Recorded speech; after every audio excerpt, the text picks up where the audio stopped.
Everyone present at this meeting will be broadcast live via the County Council's website and will also be available for viewing after the meeting. So can I please ask you to ensure that mobile phones are switched off and that when speaking you press the button on the microphone to speak and switch it off, which I always forget, so I shall try and lead by example once you've spoken. Right, we'll start with agenda item 1, which is the minutes of the meeting held on the 2nd of September 2019. Is everybody agreeable that they are correct and true record? Great. Thank you. Item 2 is question time, and we have received no questions from members of the public. Agenda item 3 is questions understanding orders, and no questions from members have arisen. Agenda item 4, to take any items which are deemed to be urgent. We do have an urgent report which has been submitted, which is the Fair Outcomes Policy. People will have been given copies of it, but what we will do is when we get to agenda item 16, just before it, we'll take a short break for 5 or 10 minutes just to give people a further chance to read the policy and the framework before a discussion on that one. But in view of the timescales, it was felt sensible to take it at this meeting. That was agreed by all parties at the pre-meeting, which we would do it in this manner. So agenda item 5, and that's, do we have any members who have got any interest they wish to declare over and above obviously the usual ones of being district and parish councillors? Right, silence is good.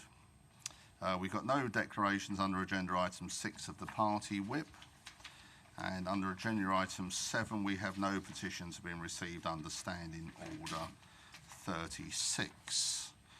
So we move to the first agenda item, which is the care target operating model, which is on pages 15 to 24. But prior to consideration of the report, we've got a PowerPoint presentation which is in the very capable hands of Heather Pick, who's the Assistant Director in the Adults Communities Department, and Stephen Knight, welcome Stephen, who I see is sitting on the corner of Newton Europe, who obviously have done a lot of the work on this. So without further ado, I'll pass over to Heather and Stephen. Thank you. Good afternoon, everyone.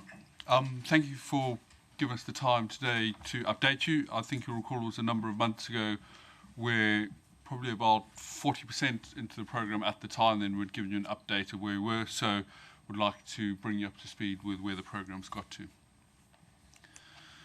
So first of all, the summary that we gave last time when we were in what we called the design phase part of the programme was on track to achieve the deliverables we're aiming for, which is both improved outcomes, improved staff ways of working and long-term financial performance.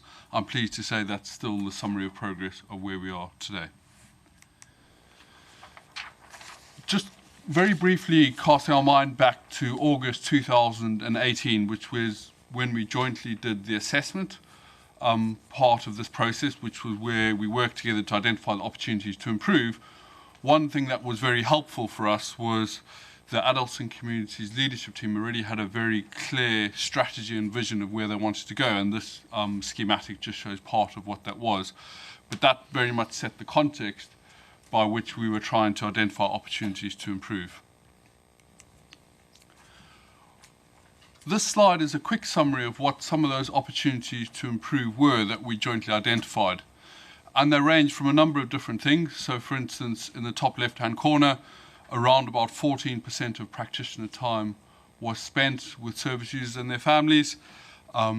Clearly opportunity to improve that, which is great not only for the staff satisfaction of those practitioners, but as we'll come on some of the other opportunities, enables more time to be freed up to spend on some of those complicated service users which are within Leicestershire at the moment.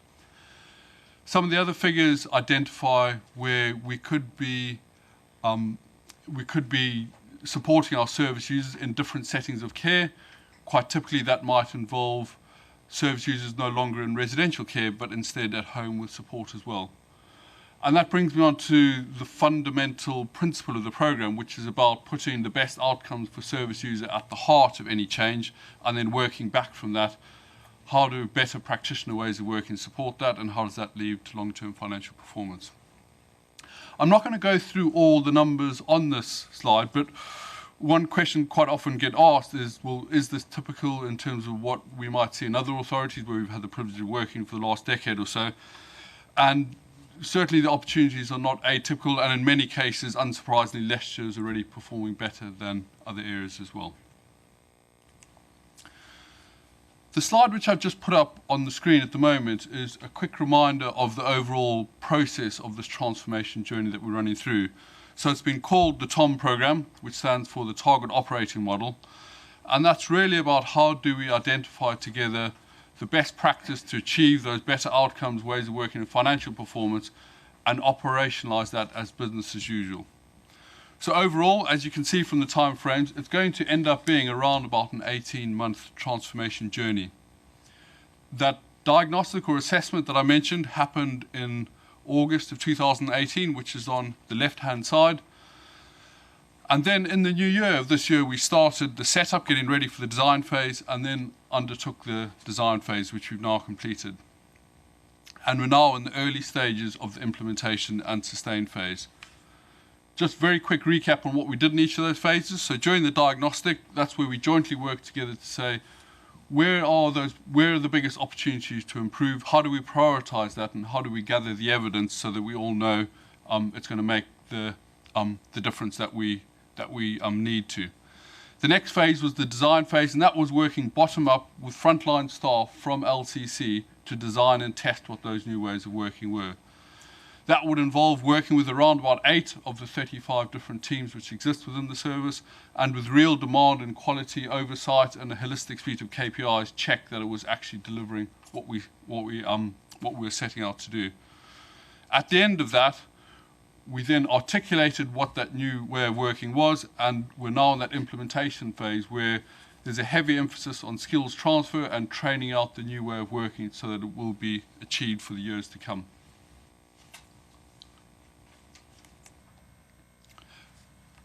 You will have already seen within the report and in some of the graphs which are coming up within this slide a number of metrics and key performance indicators which have been spoken about.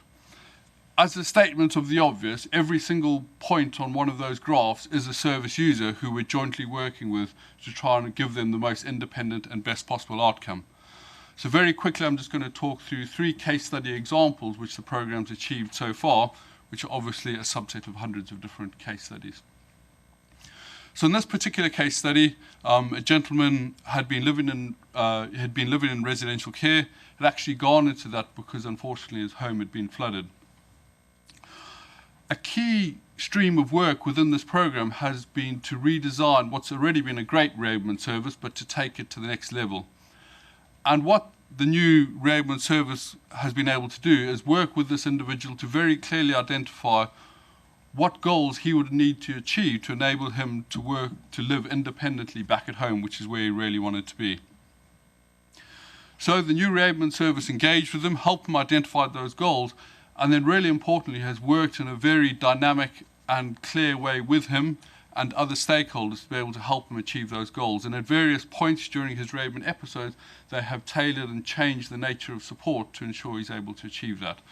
And the great news is that he's back at home and he's living completely independently as well now. It's not all about changing settings of care for individuals. This particular case was about a lady called Jane from Loughborough. And one of the things which is common throughout the design of the new target operating model we have been jointly implementing is the ability to bring the right group of individuals together in a multidisciplinary environment to creatively challenge and really think about how we can provide the best outcome for that particular service user. I thought this was quite a warming story in that Jane, who was a massive music fan, had unfortunately been losing her sight progressively over a period of time. And it was within one of those case progression meetings, as they've become known, where by having the right practitioners around the table, they were able to identify something which would make a really significant difference to the quality of Jane's life. This is a case study from a different part of the service. So the previous 2 were from the older adult service. This is from working age adults. This lady, Sophie, has a learning disability, and from the age of 21 up until now, at the age of 27, she had been living within residential care. Herself and her family had wanted her to work with us to be able to live in a non-residential setting, actually supported living. And as part of the design process, what the Leicestershire design team did was redesign how we are going through the process of moving people from residential into supported living. So she had so far been in the process for 14 months. What they've been able to do is rapidly accelerate that such that she now actually has a place where she's had the chance to go around and see it, and she's really excited about moving into that setting of care before the end of the year, which is not only great for her, it's also going to save Leicestershire money as well.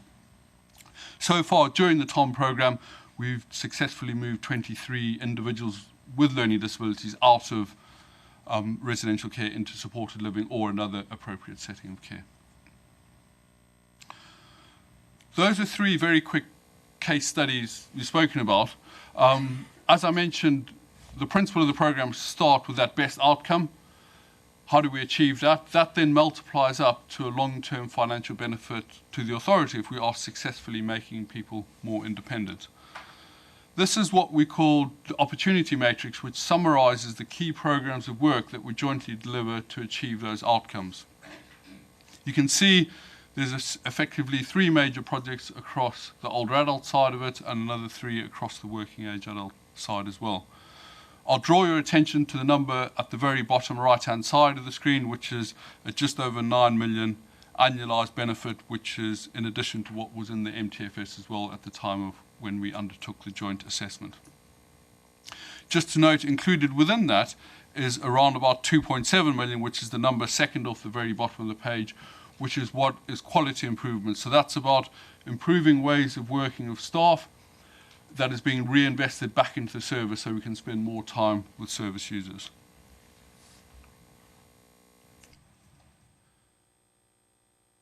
I'm going to briefly talk through some examples of how the programme's running at the moment and some of the results which the teams are starting to achieve. So in July, the first 4 work streams were ready to, having completed the design phase, we're ready to progress to the implementation phase where we start to make it business as usual. I'm not going to talk through the detail of this slide, but there's an important principle behind it, whereas what you'll see is there's a lot of emphasis on metrics around achieving the right outcomes and hence financial benefits, but also what we want to be doing is robustly tracking, are we operating within the new way of working that has been designed by the Leicestershire frontline team. And we have a definition of that way of working, and it's called the TOM checklist. And within that, we articulate what are the things that are different and new and what we want to hold on to as that way of working so that we have confidence that it's actually going to work and deliver what we need. And there's 3 levels to that. So there's a bronze level where the practitioner teams are saying, actually, we are doing this new way of working, we believe it, but we still need some support from the programme team to keep operating. It's silver if we're able to operate in it, but actually we're doing that in a self-sustaining way. And it's gold if we're doing all of that, but we're now independently identifying continuous improvement opportunities. And this is just an example of one of the tools which the service managers and above within the Adults and Communities Department are using to track that process in action where they need to prioritise support into the service to help the rollout. An example of one of the areas which we have been working on has been the customer service centre, where we receive a lot of the initial calls from the public who might believe that either they or a member of their family needs some support. So there's a number of metrics of interest on this. So the graph at the top left-hand side shows, and what we can see is the blue line on that is trending down. What that means is that the customer service centre is now better able to help support service users and their family to reach resolution more quickly with non-statutory services. So that is, they're not having to pass those calls onto the locality team to then do an assessment. So that is a positive result. Just sitting alongside that, the bottom left-hand graph is the percentage of calls which the customer service centre is is able to answer. And that's more good news. So what you can see is that was trending at around about 70%. So 70% of the time when someone phoned up, the call would be answered. That's now increased to around about 80% as well. And then further good news is shown in the graph on the top right-hand side, where on average, if you had contacted the customer service centre for support, it was taking around about between 6.5 and 8.5 days to have your query resolved. That's reduced now to around about 4 days to do that, which is clearly a better service for the citizens of Leicestershire. Going to talk through actually a very significant program of work in terms of benefit for both the number of service users who the Adults and Community Department interacts with, as well as the long-term financial performance of the authority, and that is the reablement service within older adults. You may recall that part of the objective when we did the joint diagnostic was we recognised that the HEART, which is the internal reablement service, was really an excellent service, and it was running alongside a third-party provided service as well. The opportunity we jointly identified was saying, well, at no extra cost, we can improve the capacity of the HEART internal service and draw some of that demand into our HEART service so that we can provide that better service to more of the citizens of Leicestershire. So the graph on the left-hand side is a key thing to enable us to do that. So what you can see is on average, the HEART service was seeing around about 58 service users per week. By changing the ways of working, the team have been able to increase that, as you can see that graph on the left-hand side trending. So that's getting up towards just over 80 service users per week they're able to see. So that means more people are receiving that better service. HEART has always been a good service, but what the design team wanted to do was further improve the effectiveness of that service by being able to make people more independent by better reabling them. And a great proxy for that is the size of ongoing package of care that they have after a reablement episode. So the graph on the right shows you what the baseline was. So on average, individuals would have had a £38 per service user per week package of care, and they've been able to reduce that to where the grey line is. So you can see significantly below that, which shows it's actually a better service that operates at the moment. Not only is it seeing more capacity. Those were the work streams which we finished the design of in July. The majority of the practitioner teams, however, are what we call the locality teams, and that's both within older adults and working age adults. I'm going to talk through a bit of what we found on that.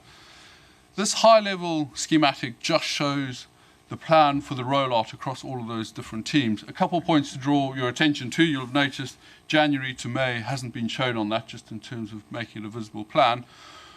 But certainly the majority of the emphasis, and you'll see the purple bars on the right-hand side of this, are how do we roll out the rest of those locality teams. And the bit at the bottom is around what we've called the Leading Tom program. So a lot of emphasis has gone into how do we create a leadership development program for the team managers within the service so that they are best able to sustain and lead the new ways of working into their team. And that's really important, not just for their engagement, but actually for the long-term sustainability of any changes which are made. I'm going to talk through an example of some of the changes which the service managers are leading into their teams. So this is within working age adults, and these are just 3 examples. So the top 3 boxes going across the screen from left to right talk about how they are now better screening and triaging service users who they interact with in the service. And what we found was there are a number of individuals who would have been better off being immediately signposted to other services which were available within Leicestershire, and that may be through a local area coordinator, as an example, going to the third sector. And what that means is more time is available to spend on those service users who most need the support. The second set of boxes going across the screen are around something I've already mentioned, which is that multidisciplinary team meeting. And how do we get the right group of heads together working as a team to really challenge each other and share best practice and experience to ensure we come up with the best nature of support for our service users. And the bottom one has been a really exciting change for the working age adults as well. So we've redefined what the role of a CERT enablement worker is. So when we did the original diagnostic, the practitioners identified a significant proportion of our service users who had learning disabilities would benefit from an intensive period of support of, as an example, between 6 and 12 weeks to upskill them. This might involve helping them with travel training or financial management. And what we've done is redefine that role. We've integrated it into that multidisciplinary team meeting and using them to help our service users achieve those goals. One other example which we've touched on of a result which we're achieving is being able to reduce inappropriate residential placements. So this graph shows residential and nursing placements for what was our design team within older adults. And what you can see is they were averaging between 2.5 and 3. The long-term baseline was just over 2.2.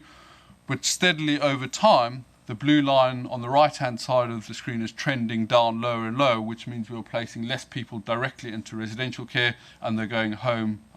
They're going home with support. Yes.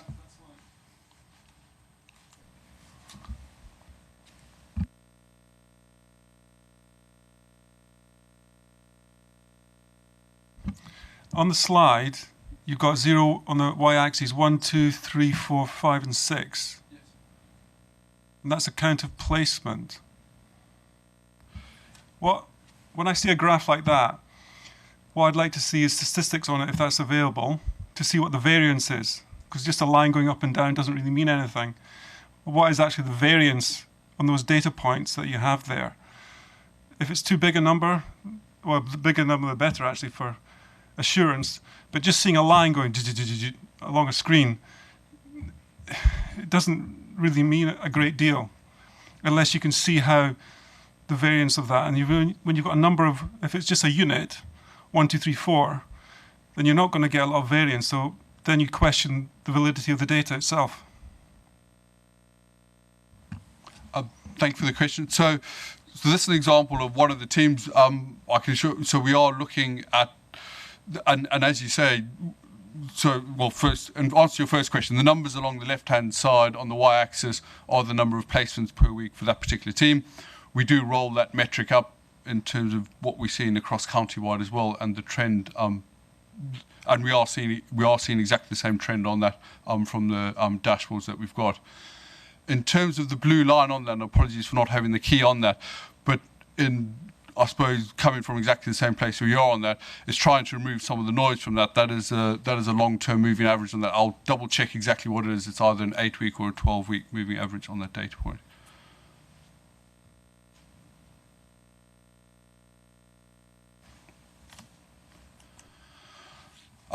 One other theme I just wanted to touch on as part of enabling the sustained change in the ways of working has been the use of data and evidence to support the practitioners within that.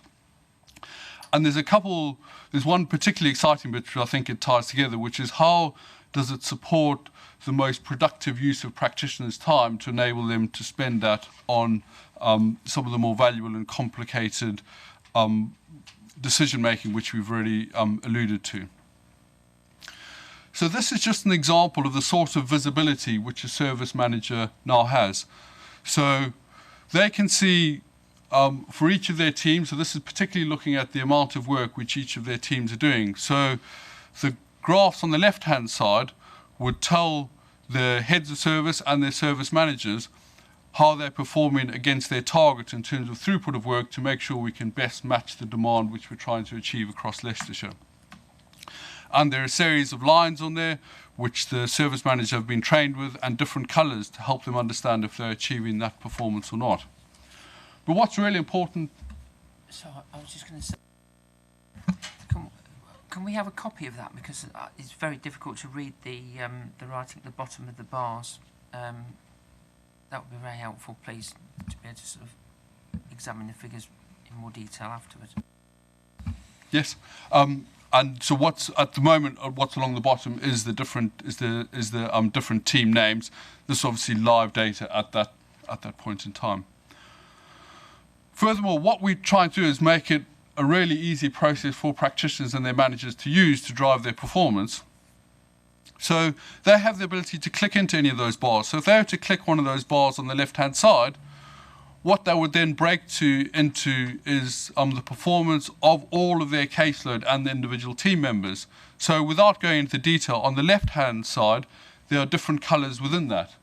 And what that means for a team manager is they can see how long any individual item of work has been sitting within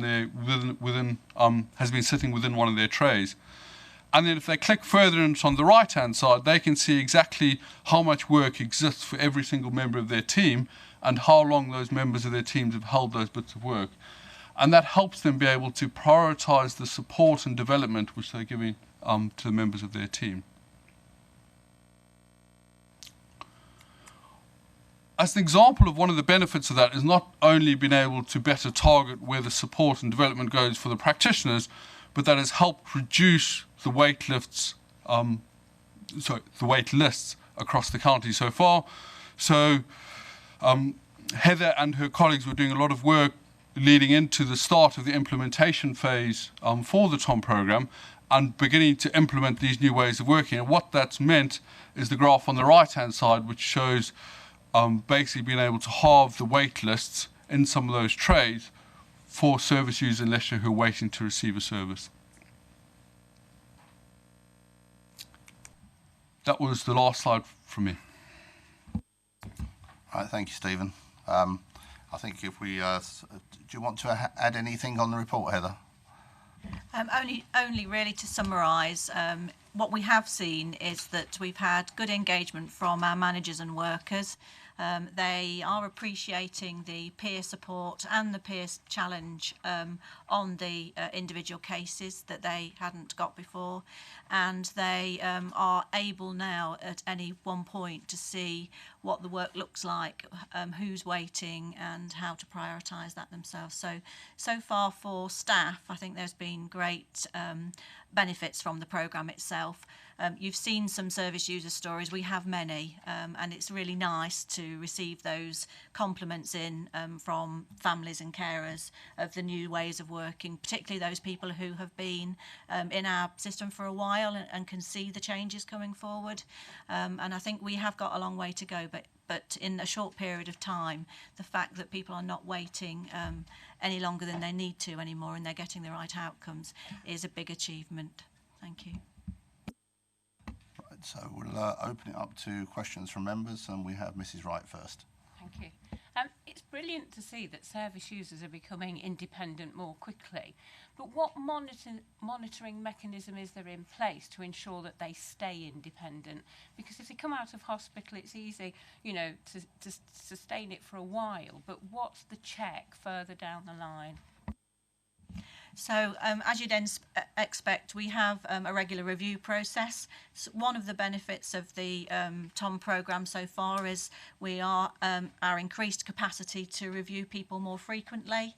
As some of our measuring and monitoring, we do have a way of identifying if people come back into the system to request further help, etc. And we have a way of analysing whether or not that was a different change, or whether or not we could have made some improvements at the time that they were discharged from the reablement service, etc. So we have a fairly good idea of how people are receiving our services. We are reviewing more frequently, and we've been able to do that because of the capacity that's been released being reinvested in the team so that they can pick those cases up more quickly. Dr. Bremner. I think the presentation was much more enlightening actually from the report, and I think it shows that I've got a question, but it shows that it's a responsive system, that users and professionals are able to see data more quickly. The question really is to help me. In the first slide, one of the things that prior to TOM was picked up was a low review rate. You've said it's getting better. So how are you monitoring that review rate so you can see the upward incline of that review of your service users? So you're right. We did have a lower rate of reviews before the TOM. We're picking that up because obviously if we have to react because there's a change in situation, because we don't have such waiting lists, we're able to pick them up more quickly. So we will review as a reaction to a change. But also, particularly in our younger adults cases, we recognise that people will progress and will achieve more as time goes on. So we are, our statutory review requirement is every 12 months, and we are now looking to pick people up at 3 and 6 months so that we can absolutely check that they are progressing in the way that they want to do, and that the services should be helping them to progress.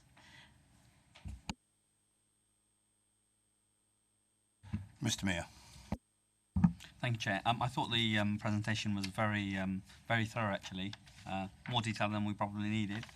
But actually, I just have a few questions on the figures that you used and the amount of savings that you're anticipating and the timescales that you're anticipating them. Because the terminology used are benefits, opportunities in here. But let's be honest, it's basically trying to get more for the same money, or in this case, trying to get more for less money over a period of time. And we're in a period of austerity still, and the figures are astounding. You know, you're looking up to £40 million worth of saving just from this little budget alone, this TOM savings. So it means, in reality, and correct me if I'm wrong, is the services that we used to provide to these people are no longer available for them. That high level of service, one-to-one service, in-care service that we had, and we're trying to remodel it, and successfully in this case, so it cost the county council less, which is fine. And I want to tag on to Mrs. Wright's there, is how do we assess how this new reality for them is any better or substantially better than what they would have received in the high level cost scenario? Thank you. I'll kick off with an answer. So the savings that you've got on pages 16 and 17 are the savings that were identified when we did the diagnostic work back in 2018. And so what you've got there is an estimated annualised opportunity, and you've got that at a lower band and an upper band. So what we're looking at is somewhere between potentially 10 and 13 million pounds worth of saving, not all of which is cashable. So actually, when you go down and look through the figures there, what you find that once you take off what we already had in our MTFS at that point when we did this diagnostic, because some of that work was already factored into our future financial planning, and then when you take off the £2.5 million, which we've agreed is not a cashable saving but will be a quality enhancement, you end up with a much smaller figure of somewhere between £6.5 and £9 million of cashable saving. And that's not an inconsiderable figure. So they are, they're big numbers, but they're from an adult social care budget which is over £200 million a year. So the context of the 6 and 9 million is from a £200 million budget. That's the first thing to say. So it's very welcome, clearly, because as you've already pointed out, the council needs to effect efficiency savings wherever it can. But we are only achieving those savings through improved outcomes. So the savings, the majority of those savings come from the reablement work stream, which Stephen talked about. So if we can reable more people more effectively, that means that more people are staying at home independently without the need for ongoing services. So that means that we save money on the services that we would have had to commission to support those people if they were not quite so independent. So it's a win-win. So the person's more independent, they're in their own home, they don't need 2 carers going in 4 times a day, or they don't need 4 visits. They can be much more independent. They might still have a level of need, which we will continue to meet. They may not. But we save money on the future commissioned budgets. We're not saving money necessarily for those people on existing packages of care. It's about future need. Where we save on the existing packages of care is largely around people who are in residential care or in very high cost care placements, where we can identify a more supportive environment which will meet their outcomes, allow them to be more independent in the community, but which to the county council is of less cost. So in those situations, we're saving money on existing budgets, the money that we're currently spending. So there's a range of ways that we save that money. We talked about the quality improvement, 2.5 million on quality improvement. Quite a lot of that goes back to Mr. Bremner's question. So it's about increasing reviews. So if we're able to, so at the moment we're working on a greater flow of work through the department. So we see more people more quickly. So whether it's through the customer service centre going into the locality teams and then doing the assessments more quickly within the locality teams, it means that we can keep the flow so that people aren't waiting. What it also means is that we can free up time within those locality teams to do assessments that to do reviews that we weren't doing previously. So when we were only doing 60% of reviews previously, we're now looking to be doing up to 80% next year, and then increasing that again the year after, because we've freed up capacity that we didn't have before, because we had caseloads where people were working with 20, 30 people on a caseload. Because we're speeding the flow up, those caseloads are coming down, which means they've got more time to do the reviews. Okay, if you want. You mentioned 23 people who have been helped this year so far, but that's not quantifiable to us. 23 of how many? Is that a lot? Is that not enough? Please, can you expand on that? I have an update today that figure is now 29, so that's brilliant.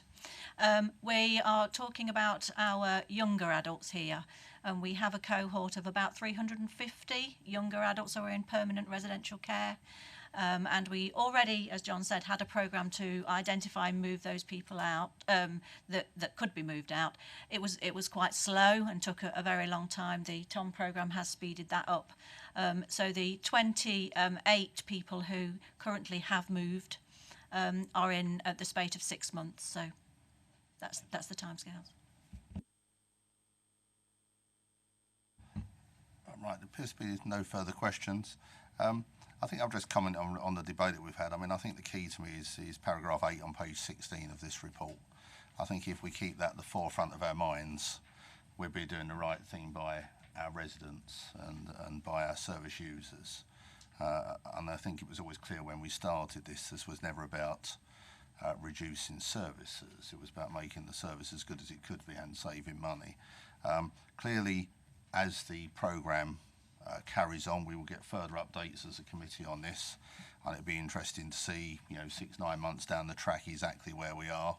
But could I take the opportunity on behalf of all of us to thank Stephen for coming and giving us that presentation, and I think there was a clear request from the members that if those slides could be made available to members, that would be extremely well received.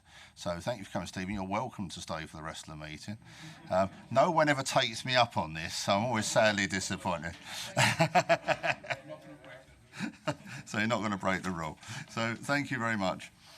We're now moving on to agenda item 9, which is pages 25 to 34, which was about the light bulb service, and this was a paper that members requested we had put in for an update on. And for doing this, we have Heather again, and we are joined by Quinn Quinney, who's one of the group managers from Blaby District Council. And of course, members will be aware that Blaby hosts and administers the service on behalf of all. So I shall pass over to whoever's going to kick off. Thank you, Chair.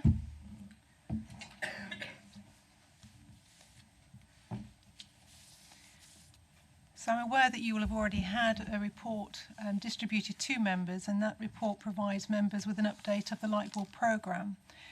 And whilst that was rolled out to districts in 2017, it started some 4 years previously with representatives from counties' chief execs, from counties' adult social care, districts, health representatives and external organisations.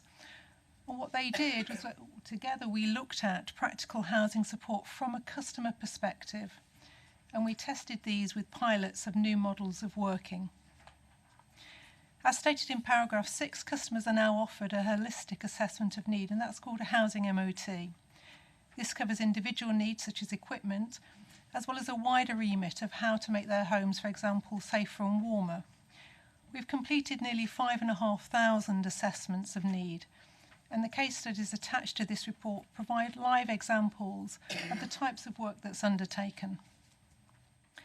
Based on analysis, we calculated that our end-to-end times for this type of work would be 42 days. However, we're currently able to report that this is taking 28 days and 2 weeks quicker for our customers.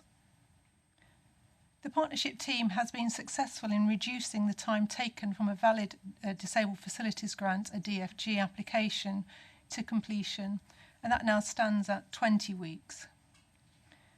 For customers, we know from our customer insight work that it's important not to be passed to different services and where possible to say it only once. The single point of contact developed through the Housing Support Coordinators approach exemplifies this. And only when there are more technical aspects of a Disabled Facilities Grant are customers handed over to a technical officer and/or an occupational therapist, an OT. At the heart of Lightbulb is the partnership working. This isn't a lip service, it's not a service that's being done to others or on behalf of others, but a service that collectively, our partners, we shape, own and develop the Lightbulb programme. The actual spend for DFGs is quite restrictive in what the funding can be used for, and you can see that on the first bullet point of paragraph 15. The delivery group have developed a regulatory reform order which has allowed the team to spend Disabled Facility Grant funding on things that are slightly out of that remit, such as refitting homes for people with dementia, replacing boilers, etc. And to get agreement across each partnership on what this offer looks like has taken time. And also we need to pilot it because it's being ran across all of the districts. But once we have got that agreement, we do have complete buy-in. And we know that the partnership working works because we've been awarded 3 external awards for our excellent partnership working. One of Lightbulb's biggest achievements for our residents is the establishment of the Housing Enablement Team. They're a small pragmatic team who are based at the LRI and the Bradgate unit, and they work across the 3 main hospital sites. And they support hospitals in their duty to refer under the homelessness legislation and provide assistance on simple things such as bed moving or negotiating, not quite so simple, with landlords. That service has proved to be really cost effective for the health service, and on that basis has now been receiving of concurrent funding for next year onwards because of the work around the delayed transfer of care and the positiveness in terms of readmittance rate for hospital. The delivery group are actively working on improving and developing the service as listed under paragraph 16. This includes things such as looking at the backlogs in Disabled Facilities Grant processes.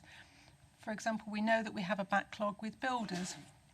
There's not as many builders as we'd like doing this piece of work, and we're currently unable to hold them to account in terms of time delays. We also need a sustainable workforce, hence our work around apprenticeships and innovations such as a project management application that will assist those people who want to do the work themselves through a cost equivalent grant, and also the development of a self-referral pathway. In terms of DFG funding, as outlined in paragraph 17, across the county we're allocated just under £4 million. For this year, this is more funding than previously allocated, and it's unclear whether this level will continue. Members will be aware that the spend on DFG has been less than the amount allocated, and this is for a number of reasons, as outlined in paragraph 19. DFG can only be spent on capital costs, and in order to complete a DFG, you need a resource. Ideally, what you would do is, if you weren't restricted, is employ a range of staff using the DFG money. But we can't actually do that, and there's actually a shortage of technical officers. So what we've looked at to bridge that gap is employing technical housing support coordinators. So it's a sort of bridge between technical officers and housing support coordinators, and we're piloting that at the moment with a couple of officers. and as stated before, we're going to start an apprenticeship scheme next year. We have employed consultants who are able to complete some of the technical aspects of work. However, their workload and demand has increased externally, so we have less availability for them to pick up this type of work.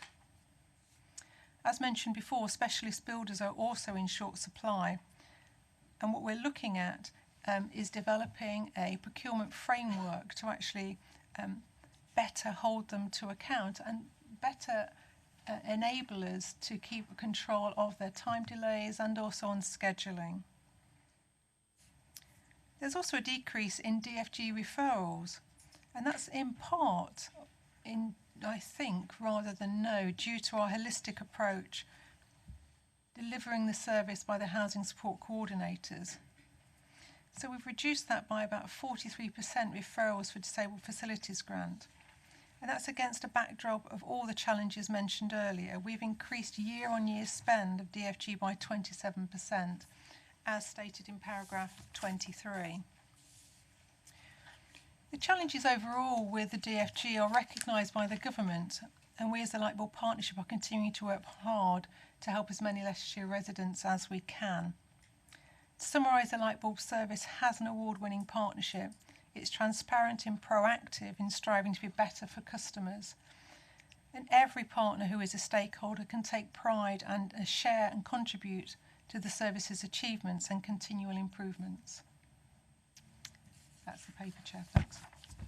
Thank you, Quinn. Anything you want to say at this point, Heather? No, just that obviously the occupational therapy service that is within adult social care is a key component of the Lightbulb service. And what it has meant for us is that our occupational therapy officers can concentrate on the more complex and technical adaptations and assessments for the district councils, and are then available as mentors and trainers for the technical and housing support officers. So in that way, we've utilised the skills across both districts and the county council to best effect. Thank you, Heather. Mrs. Broadley. Thank you, Chair. Thank you for the report that we've got in front of us. On page 28, item 23, can you give me a reason for the decrease in Hinckley and Bosworth, 28%, and more especially Oadby and Wigston, 39%? 69%. What is the reasoning behind this? Because it seems, well, I don't want to get political, but it certainly looks a bit political on the figures. Thank you. That's a really interesting question. In terms that, then they're very different in terms of their answers. In terms of Hinckley and Bosworth, we've had less referrals for disabled facilities grants, and there's no backlog. So that is as it is. There's a reduction in spend because there isn't the demand there for disabled facilities grants, as we see it at the moment. For Oadby and Wigston, I think that's an anomaly, and I think that was referred to a little bit earlier in paragraph 23 itself. I'm not sure. We've picked up on Lightbulb and taking over the process for everybody sort of midway through the financial year, so in October. So this is the legacy of what was passed over in terms of we had a figure that was given to us that is Oadby and Wigston's figure, but it doesn't quite relate to how things are, and it's out of step. So I'd say that possibly wasn't correct. Thank you for that. I will double check it when I get back to Oadby and Wigston. The other thing I wanted to ask is we've got plenty of figures, and we've got the fact that this makes things quicker for getting the person seen quickly on what they need. I'd like to see some figures for how long it takes to install the equipment, how long it takes for people waiting for equipment to be serviced, that type of thing. So not just the initial meeting with people and getting the application through. If we can do that in a few weeks, brilliant. But then it's no good if I'm waiting 8 months for the the stair lift or the whatever it is that I need. So I'd like to see the rest of it, the rest of the story, if you like, included. And the last thing I'm going to say is, you mentioned about you're now going to ask, I'm probably going to get the terminology wrong, but we've got technical advisors, we've got housing support advisors, we've got this. Putting all these people in place, does this still make it cost effective?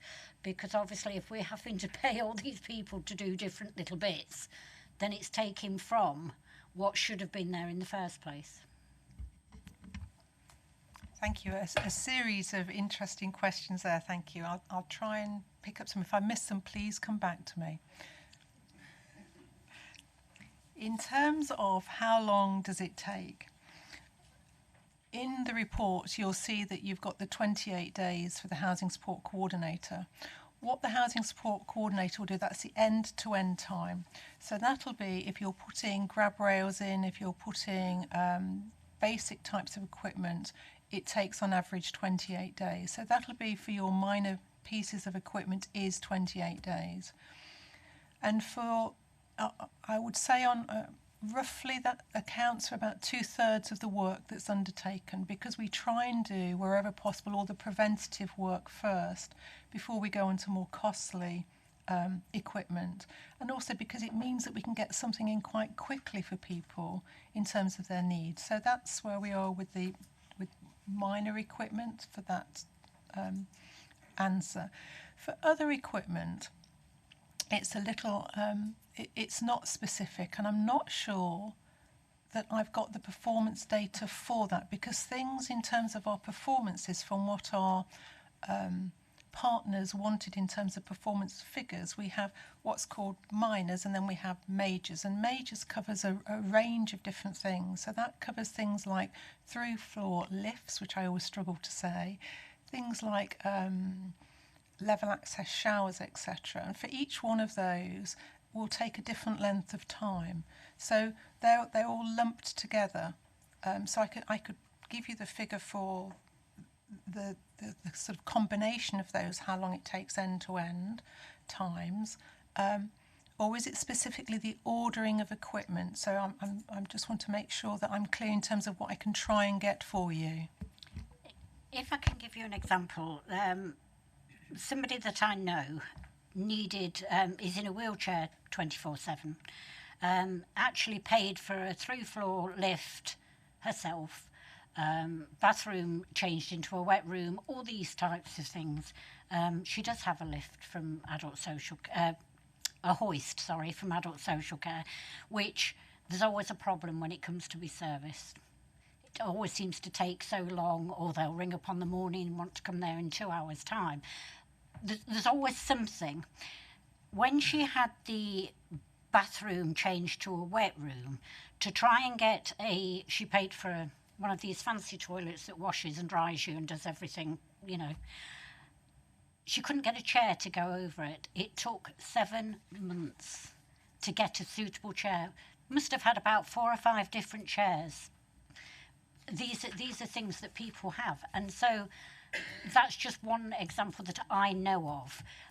So it gets you thinking, are there others in this sort of situation that, yes, she's been assessed. I mean, it was before Lightbulb came on board that she was assessed, so you've got part NHS, part adult social. So there was quite a bit of delay in getting hold of people that way. So, the Lightbulb, if you can do it quicker, is good. It's the follow-on bit that concerns me, that I want to make sure that all these people that need this thing aren't waiting then for months to get a chair, because, paying £2,500, I think, for a toilet, but then not being able to use it for 7 months just doesn't seem possible. It might be just a one-off. She might have been unlucky, but I would like to know that. So it's that type of, right, you've assessed, they need this particular thing. Again, we've had examples of other things. If we could have examples of different things, so that we get an idea of how long it's going to take from your assessing to actually getting the things in place and then the follow-up of servicing those sort of things. Thank you. I can certainly look at the end-to-end times. I'm really interested and concerned about the case that you've raised. If you could ask if it's possible for the person to give consent to share that information, there's some learning from that, I think, that we could pick up. In terms of an overview of complaints that we have, I'm not familiar with that being a problem. So it could be a one-off, but if it isn't, let's look at it and I'll do some digging and see if that is the case for you. Is that okay? Mr. Parton. In your presentation, which I thought was concise and reassuring, there was mention of lack of builders, and I heard the words holding builders or contractors to account. So I hope I haven't misquoted you there. So that from there it arises 4 questions. Can you confirm that what you're saying is that there is a shortage of actual tradespeople to do the work that is currently available, or is it that there are issues with the current workforce we have, or that when you were talking about holding builders contractors to account, that this is the system you're referring to of further people that are brought in to take on these contracts? And I'm not sure who actually procures the workers. Thank you. That, again, interesting, and it's interesting times as well. So in terms of builders, in terms of disabled facilities grants, the individual who is having the work done gets to choose, quite rightly, who they want to do the build. So that could be my uncle's brother, or it could be anybody. They get to choose. It has to be within that we have to get a certain number of quotes, but it is for those individuals to choose. And for some people that works really, really well. They get that and they get it done quickly and efficiently, and everything is fine. For some people it doesn't work so well, and it doesn't work so well because builders that are then taken on by a customer don't have time frames to work to. They haven't got to get it. There isn't a contract that says I need to get this done within 6 weeks or 8 weeks. So what we're looking at is having a procurement framework. So that means that builders sign up to be part of that procurement framework. We then have a schedule of works that is agreed to. We then put a piece of work out for them to, if you like, bid for, that they can then say, yes, I'd like to do that, and then actually we can then go forward with that, and it'll have within that the time frames to be completed by, if that's helpful. But it's a longer process, so that's, in order to get that procurement framework on board, we also need the buy-in of the builders, because there is a shortage of them that do this specialist type of work. And there's lots of work, I'm sure, if any of you wanted builders in your own properties to try and get a builder, there is a time lag. So some of this, we have to see in the context of that. Is that helpful? Dr. Bremner. Thank you. Thanks for the report. I know this is very valuable to a lot of individuals, and that's really the focus. The question I have goes back to 23 and something that paragraph 23 on page 28, and something that you said about the DFG, and that it's not taken up much in 1 or 2 of the districts, giving the variance in the percentages. The question was, if you matched the spend to the demographics of the district, would you see matching of DFG spend or discrepancy of DFG spend? Because I'm thinking a demographic perhaps of an older population, perhaps, in a district, and then comparing that to the DFG. Whether you expect to spend in a high a population of that's higher in elderly population, the DFG spend to be higher, but in fact, when you look at the comparison, the spend's lower, then the question can be asked. So if you, within paragraph 23, that's one aspect of additional data that might be helpful. The other relates to what is said about Oby and Wigston, which I think could be spread across all the districts if you just put in a third column of what the quarter spend was. And then you could see actually what every district is doing in terms of that quarter, which is of benefit to Oby and Wigston and might be of benefit to others or may not.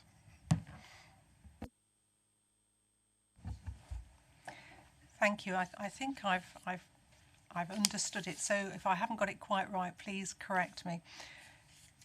In terms of older person population, in terms of how the DFG grant is provided, that's a complicated calculation that's done by central government that I think contains that and lots of other information as well as how much you spent beforehand.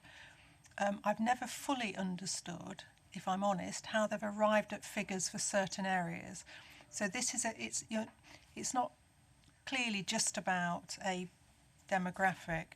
So that's the first thing. In terms of what partners get, on a quarterly basis, partners will have, so districts will have, how much has been spent within their area for that quarter, how many of what type of work has been done, because we do have a very robust partnership who are involved, not just being given information too, they are absolutely, completely involved and invested in it. So they will work on those things. And I guess what we haven't seen yet is the true rollout, because you can't really compare one year with another year when things aren't static, and things never are, because we're constantly trying to develop the service. So we've introduced a regulatory reform order which will, we're confident, increase spend and the added value for service users, but won't come to fruition just yet because we had to pilot it to see if that was right. So that now we're beginning to get that through, if that's helpful. From what you said then, if it's a live funding, then another column to give every district the quarter one figure would have been perhaps more enlightening for that piece of information. And certainly that can be provided. I can send that afterwards in terms of our breakdown, certainly. Mrs. Wright. Thank you. You highlighted the restriction on the grant spending, and at the same time said that there was more capital coming in, so more grant money actually coming in. And I suppose it is balancing that. So then you went on to explain that you're piloting the innovation. But my question is really, if this is happening at a national level, are we doing anything to reduce those restrictions at that national level so it filters down and you don't have to, look at projects and everything to do that? Thank you. I think that's really interesting. Certainly we've had contact through our SROs, so through Cheryl and through Cheryl Davenport and through Jane Toman, who are the SROs for Lightbulb, have challenged central government in terms of some of the restrictions around the spend, because that would be really helpful to be able to have that freedom. Mr. Mayor.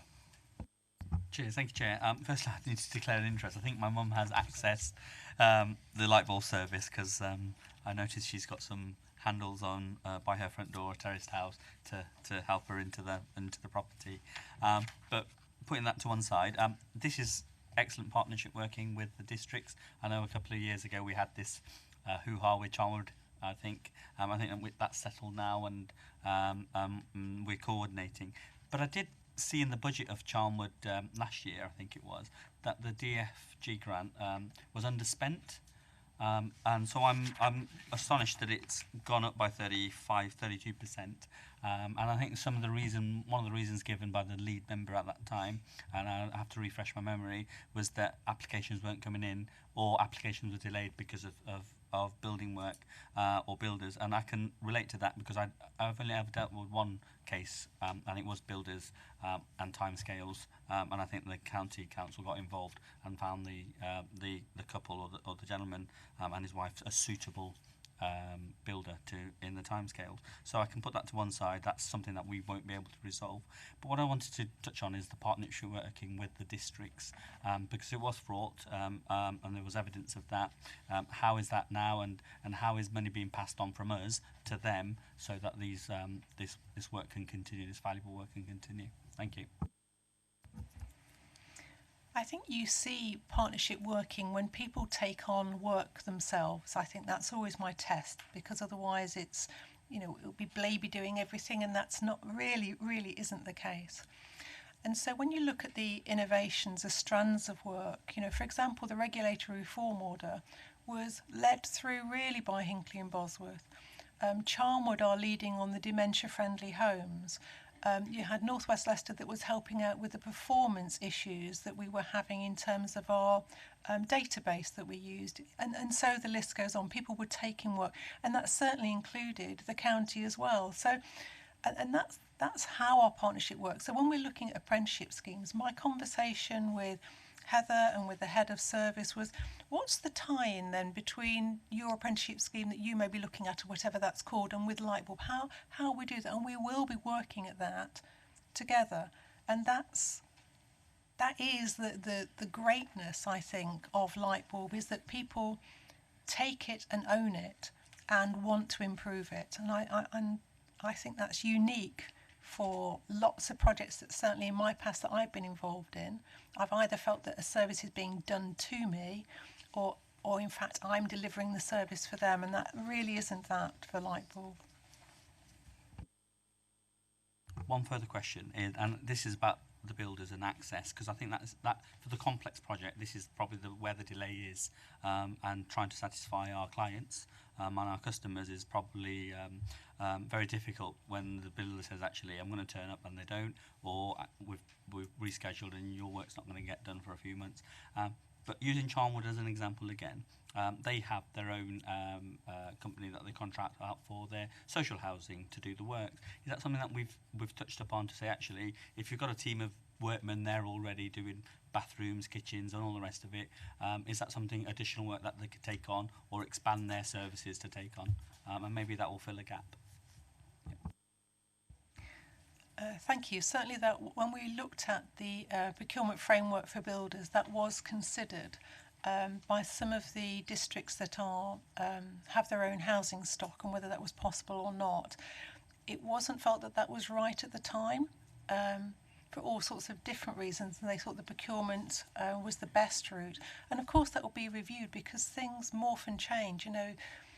Builders will morph and change in terms of how they deliver and what we do. So I think it's something that's in our back pocket to consider further down the line, for sure. Mr. Crooks. Thank you, Chairman. We've touched on timescales for adaptions, and I've had a particular case in my area where an elderly gentleman wanted or was advised that he needed a downstairs wet room, and it took over 18 months to get it in, and he no longer sooner had it in, and he died. So, if this Lightbulb thing is going to improve the timescales, and I'd be interested if you could provide some figures or guidelines, that would be brilliant. But going back to the discussion on builders, is there no checks on these builders? I know the county used to have a list of recommended people to use, and it concerns me, because in my own area I know there's a couple of guys set up as builders, and they've not got a clue building. They've come from other trades, and they've seen a loophole with all this building that's going on and the shortage of skilled tradesmen. And I wonder whether the county have got any thoughts on that, whether does it leave us open to anything if the guys pick the person themselves? Because you could get some work that, dangerous. I just wondered if we did have any checks on that. Thank you, and certainly we share your concern, but we do all the checks. That's what the technical officers would do in terms of going in. They'd make sure that everything was right. The other thing that we do is before we will say, oh yes, why don't you use Quinny's builders?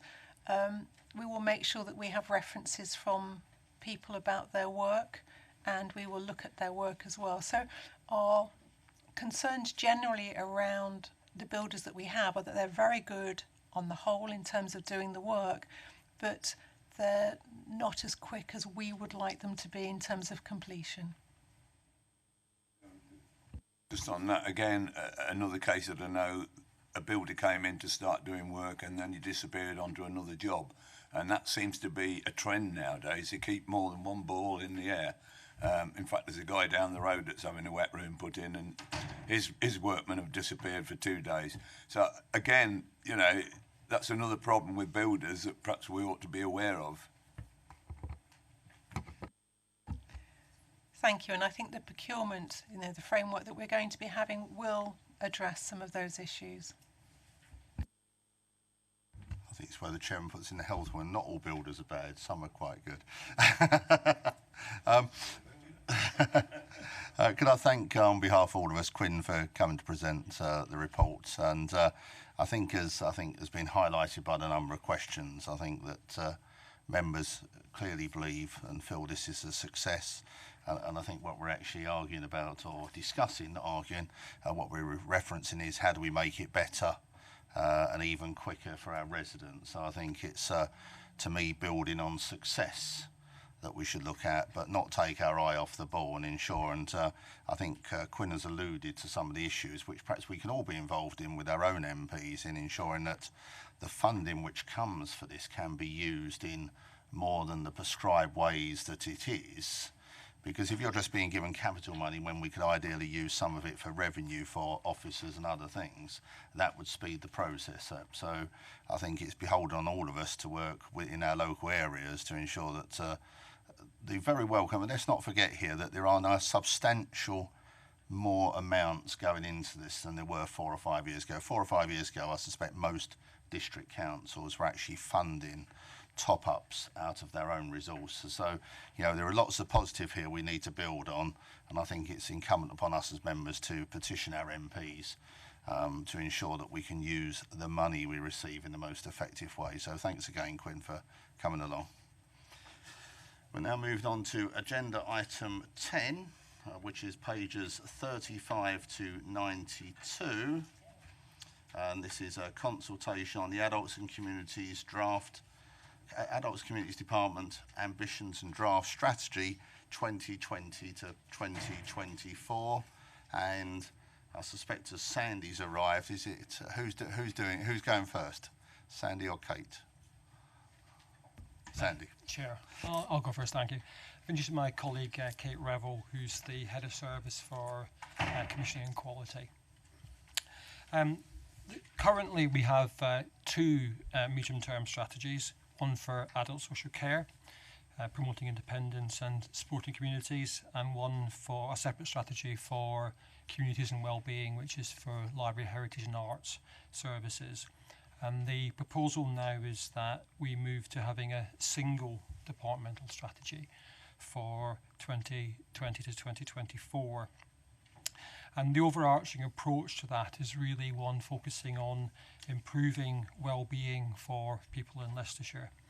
And really well-being, I think, tries to encompass both the universal offer provided by libraries, heritage, arts, adult learning, and the well-being responsibilities that we have under the Care Act to promote the well-being needs of people who may need care and support.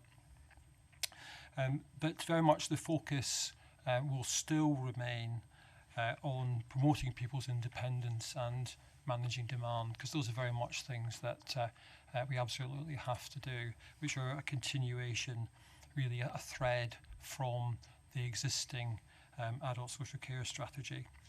And you'll see from the strategy very much the familiar mantra, I suppose, that we have of preventing need, reducing need, delaying need and meeting need. And these will carry on through the period for the subsequent 4 years. And the latest draft of the strategy is attached as Appendix A. And this has been something that's been developed through a lot of engagement with partners, and the general direction really has so far been well supported. The key areas that the strategy will look to develop are outlined in paragraph 8 of the report. And one of the key aims will be to improve the customer experience and satisfaction.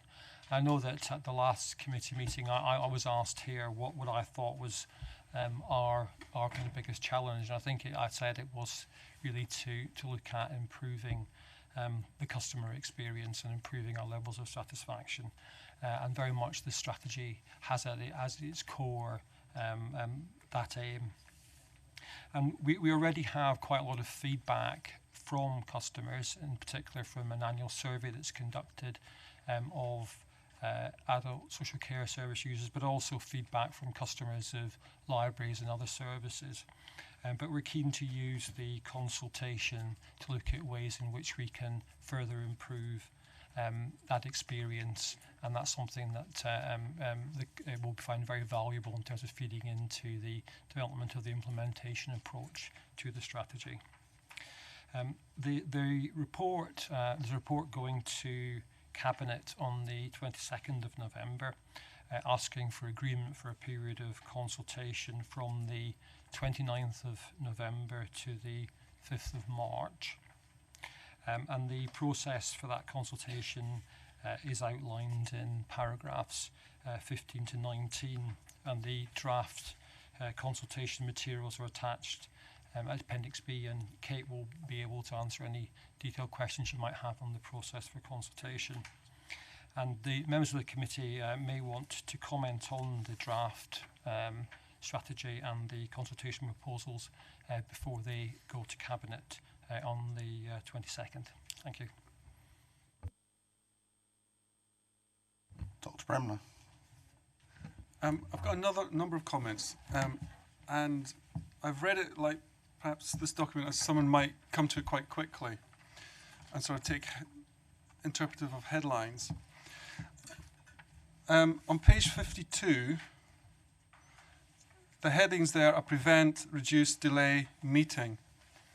In your presentation, you actually said preventing, reducing, delaying. And I think that's more what is actually being asked, especially with the term prevent. Because on page 54, you have a heading prevent need. And when I read the first sentence, when I hit community, and the prevent in my head was in community trying to ensure there's an awareness of anti-terrorist and anti-extremist behaviour. Because that prevent is quite, that word on its own, prevent, is really much in the public mind in that context. And I think using preventing need, reducing need, delaying need is probably more understanding for someone from the public reading that. Oh, I've lost my place now. Sorry. Yeah, page 66. Again, this is somebody just reading this. It's the survey itself, and this is just somebody reading it. The term, the third one down, cultural learning and heritage service user. I think inserting what you actually mean there would be helpful, like library, because I think some people might read that and just think, oh, that doesn't mean library.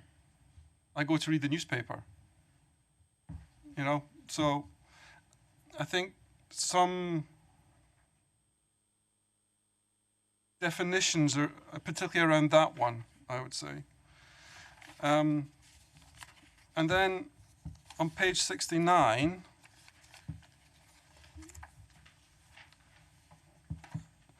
you've got the descriptions for those who may have a different sexual orientation. I'm wondering whether your list should be longer. I don't know if there's a statutory list that is required for variance in sexual orientation, particularly, as on page 78, you have a section in the Human Rights Impact Assessment on gender reassignment. So I think a little more thought, perhaps someone else outside the council looking at your survey may pick up other things that could be cross-referenced in the wrong way, like prevent, if that's helpful. But I like that you've integrated the strategy. Sorry to be critical, but I'm saying, finishing with, I like the integration. Thank you, Chair. Well, I'm very pleased with the positive bit of feedback at the end there. I think the point on preventing need, I think, yeah, we are absolutely, we're not trying to confuse what we're trying to do in any way with a Home Office strategy. It's obviously is not to do with that at all. So I think we will look quite carefully at what we're doing. I think the kind of idea of preventing need and keeping people independent is probably quite well established, and we just need to make sure that we make that really clear that that's what we're talking about, and we'll look at the language in relation to that. And also we can look at the language that we ask people to describe themselves as, to try and make that understandable. And one of the things that we've tried to do is to try out all the consultation materials in a lay audience, and that's something that we'll do, and I suppose it's something we're doing here today, and we'll very much respond to that feedback. In terms of the list on the paragraph 17 of the consultation material on those characteristics around people's sexual identity.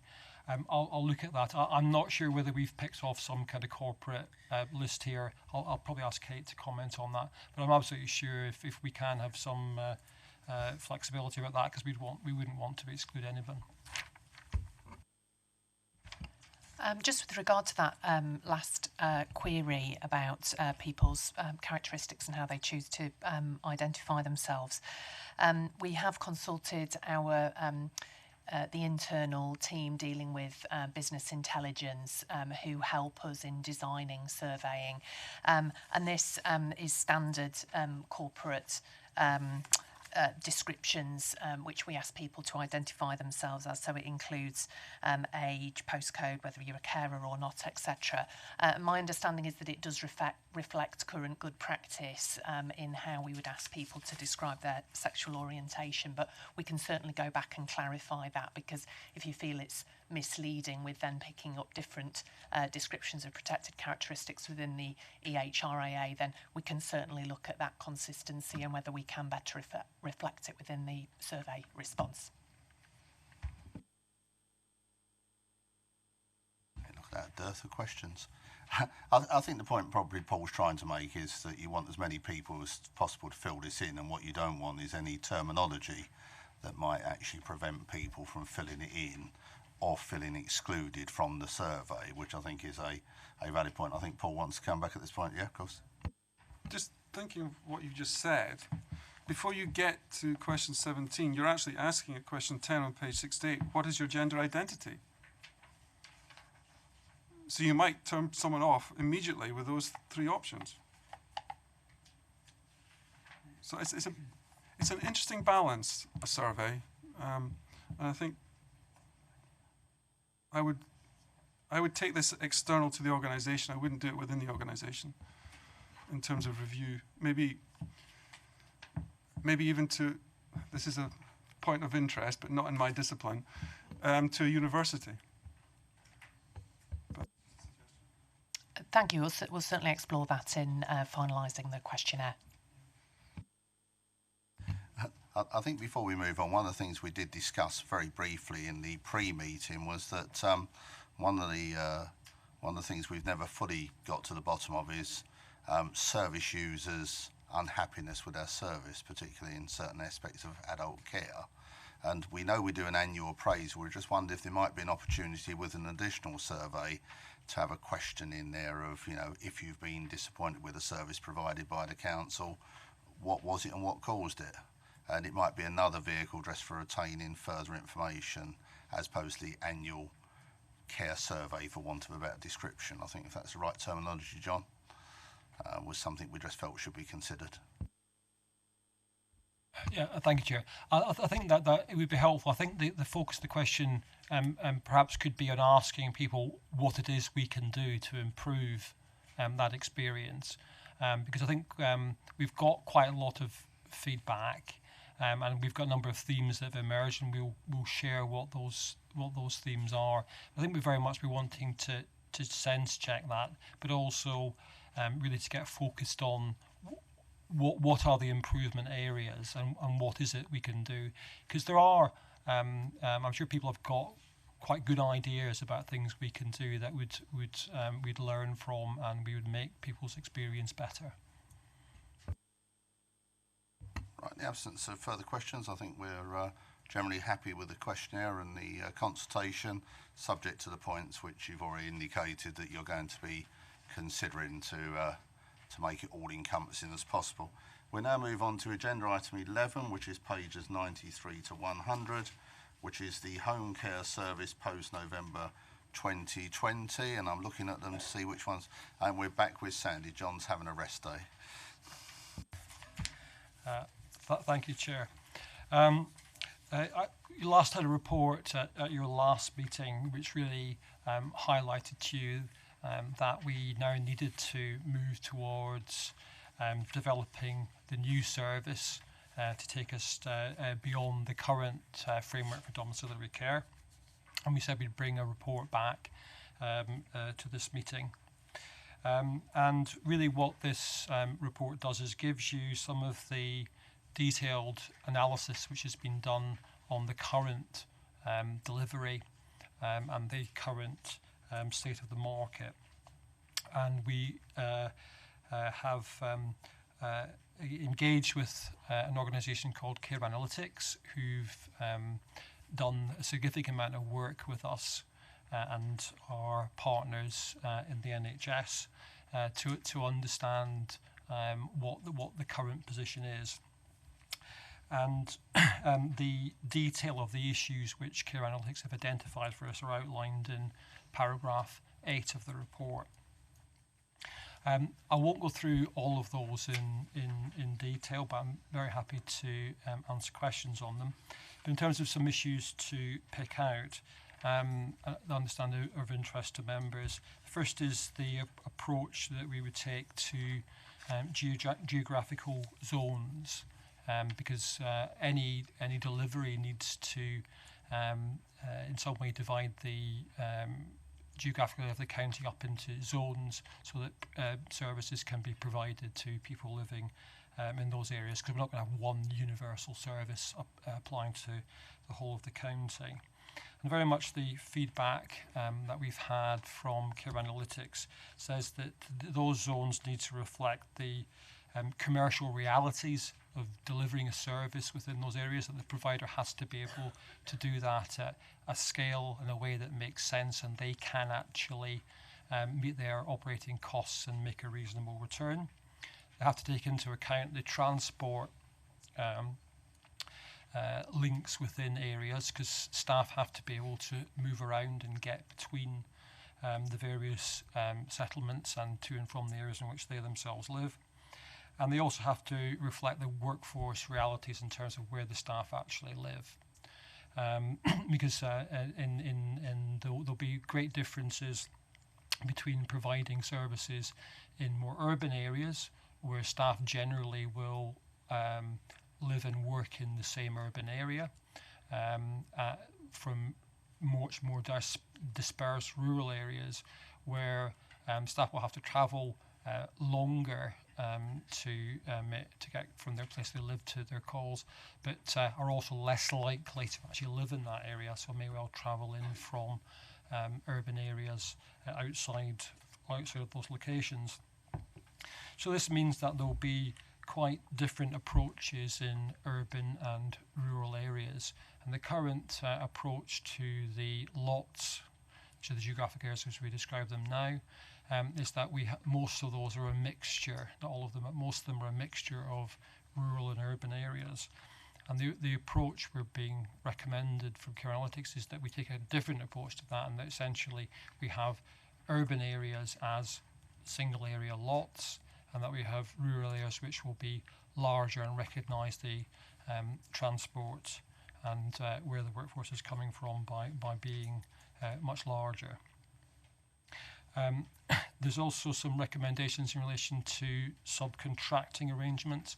I think the feedback is that the subcontracting arrangements haven't worked particularly well for ourselves or service users, and that the council needs to have greater visibility of the subcontracting arrangements, and fewer subcontracting arrangements and more direct relationships with the providers.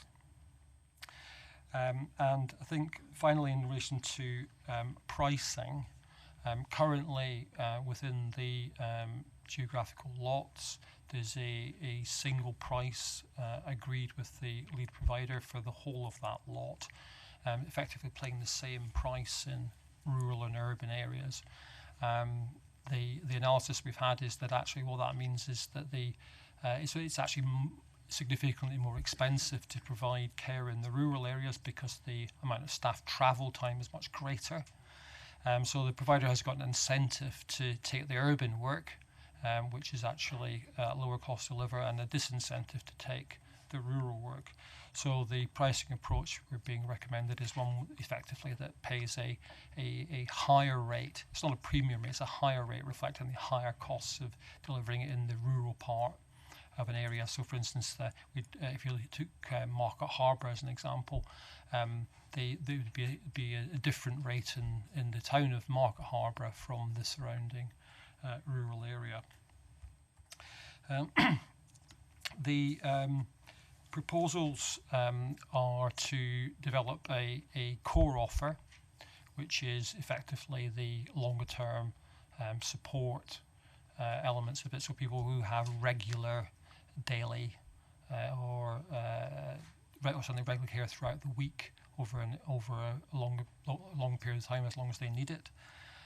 From specialist services, which will be services like waking night care, roving night care, 24-hour care provided within the home. Those would be specialist services, so there'd be lower volumes, probably provided not at a lot level, but at a larger scale. So if we had a provider of 24-hour roving care, there's likely to be a much smaller number of providers providing that, because it's in fact provided by a different group of staff and needs to be provided across a wider geographical area.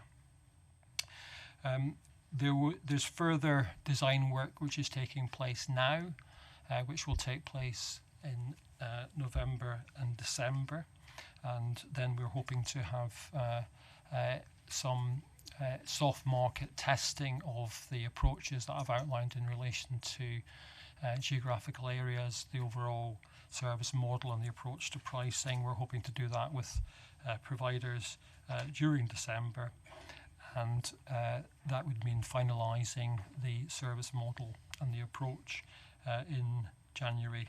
And the timetable for the service design, procurement and implementation is outlined at paragraph 21.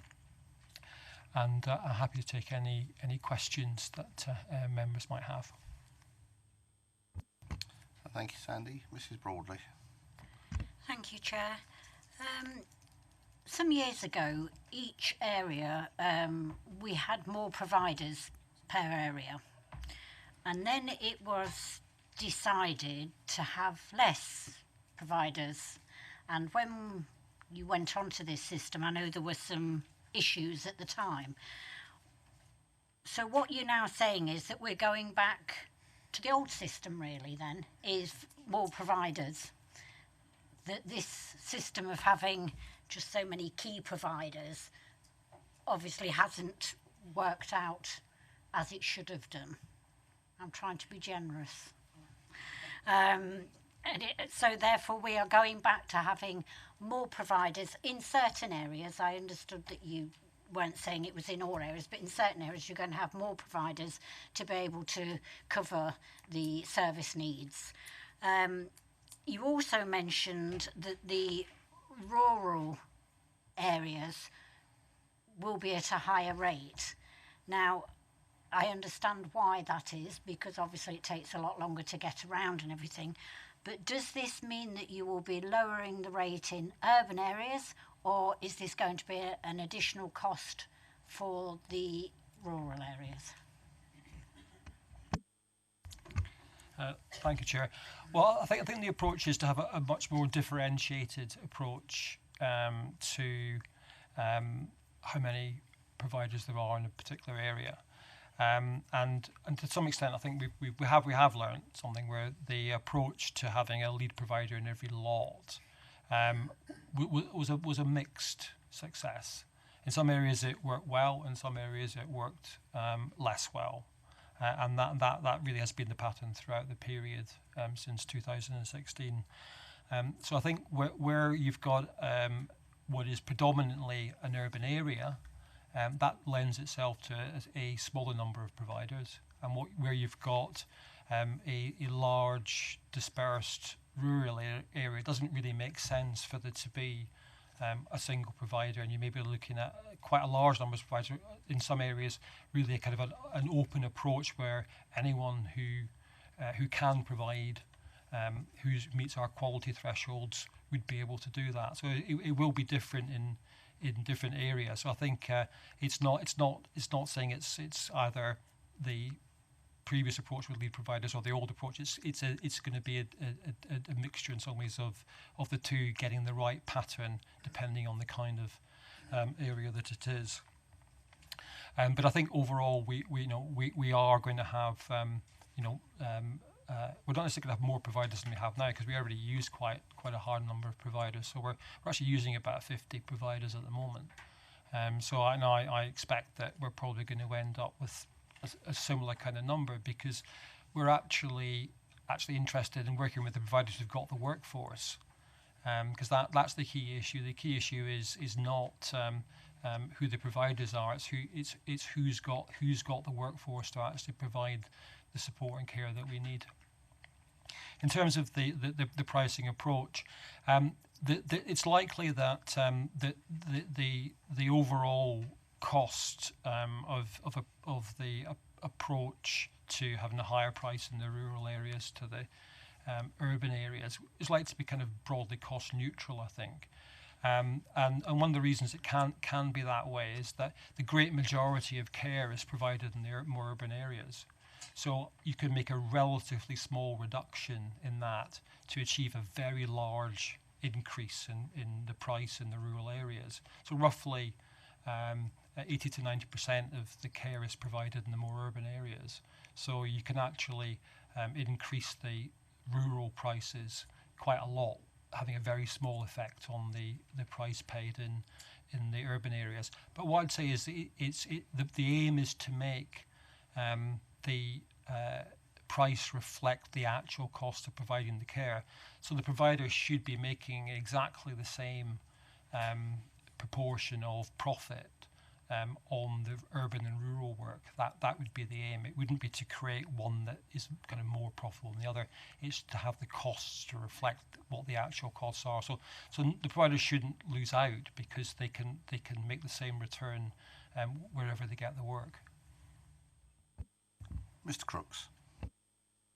Thank you, Chairman. Just a query on whether or can we check on the quality of care that's being provided. I come from a rural area, live in a rural area, and there's actually a young lady in the village that I know who works for a care company, and her biggest complaint is the travelling time. She's allowed, I don't know how much, but say half an hour and quarter an hour, that's supposed to be for travelling, and the other quarter an hour is for looking after somebody. And she's saying that it takes her longer than a quarter an hour, so she's barely got any time to spend with the people when she gets there before she's got to move on to the next one. And I just wondered whether it's possible that we check on that, or is it not possible? Well, absolutely, we're interested in quality. I mean, I know I've said quite a lot about price there, but actually, what we really care about is that people get the care and support that they need, and that they at a good quality. And I think there are real issues in the functioning of domiciliary care markets across the country. This isn't a unique issue to Leicestershire, and the kinds of pressures on staff that you're describing, again, I think you'd find in all parts of the country. One of the things that I think we want to do by kind of having this much more level approach to urban and rural areas, so that there isn't a disincentive and there isn't a kind of penalising of services in rural areas. One of the things that we're really keen to do is look at the conditions for staff, because whilst we're quite satisfied that staff receive equivalent to the national living wages they're required to do, we're aware that there is real pressure on staff getting paid for non-contact time, effectively travel time, and within the new arrangements, one of the pieces of feedback we've had from Care Analytics, and certainly one of the things that we've really taken on board, is that we need to make sure that staff are paid properly for travel time. And I think staff are now currently being paid for travel time, but they're not necessarily being paid as well for travelling time as they are for contact time.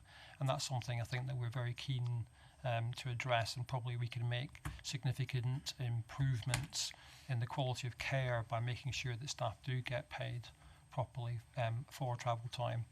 But we will absolutely be monitoring the quality of care.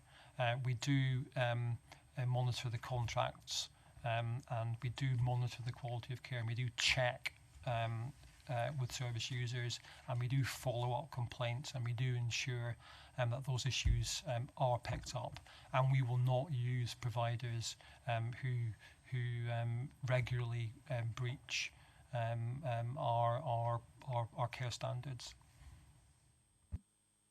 Mr. Meyer. Cheers, thank you, Chair. It's a good report, and I think it's long overdue, this review. I know we're in contracts with existing providers, but I was here, and some of the members of the committee were here when after the first year and the first couple of years it went belly up because a provider walked away. I was astonished to hear that we've got about 50 providers, especially when you think the original report came to say that we were going to downsize and have less providers. So I presume a lot of them are subcontractors to our main providers. And that raises a question, actually, do we vet the subcontracting? But also, what's the reputational damage if a subcontractor actually provides poor care to our residents? That's the first question. And the second one is that going forward, I think we should offer smaller lots, as you've said, so these subcontractors can actually be main contractors. And I think that would be very positive going forward. But it's kind of undoing something that we've done at the direction of travel and redoing it again. But I think there's no harm in learning from our past mistakes, and that's to be encouraged. And my final question, because of three, is that I think we brought up last time this came to committee regarding a 3-year contract, maybe looking at a 5-year contract, so these companies have got certainty of income. And has that been thought through on this new law? Thank you. Thank you, Chair.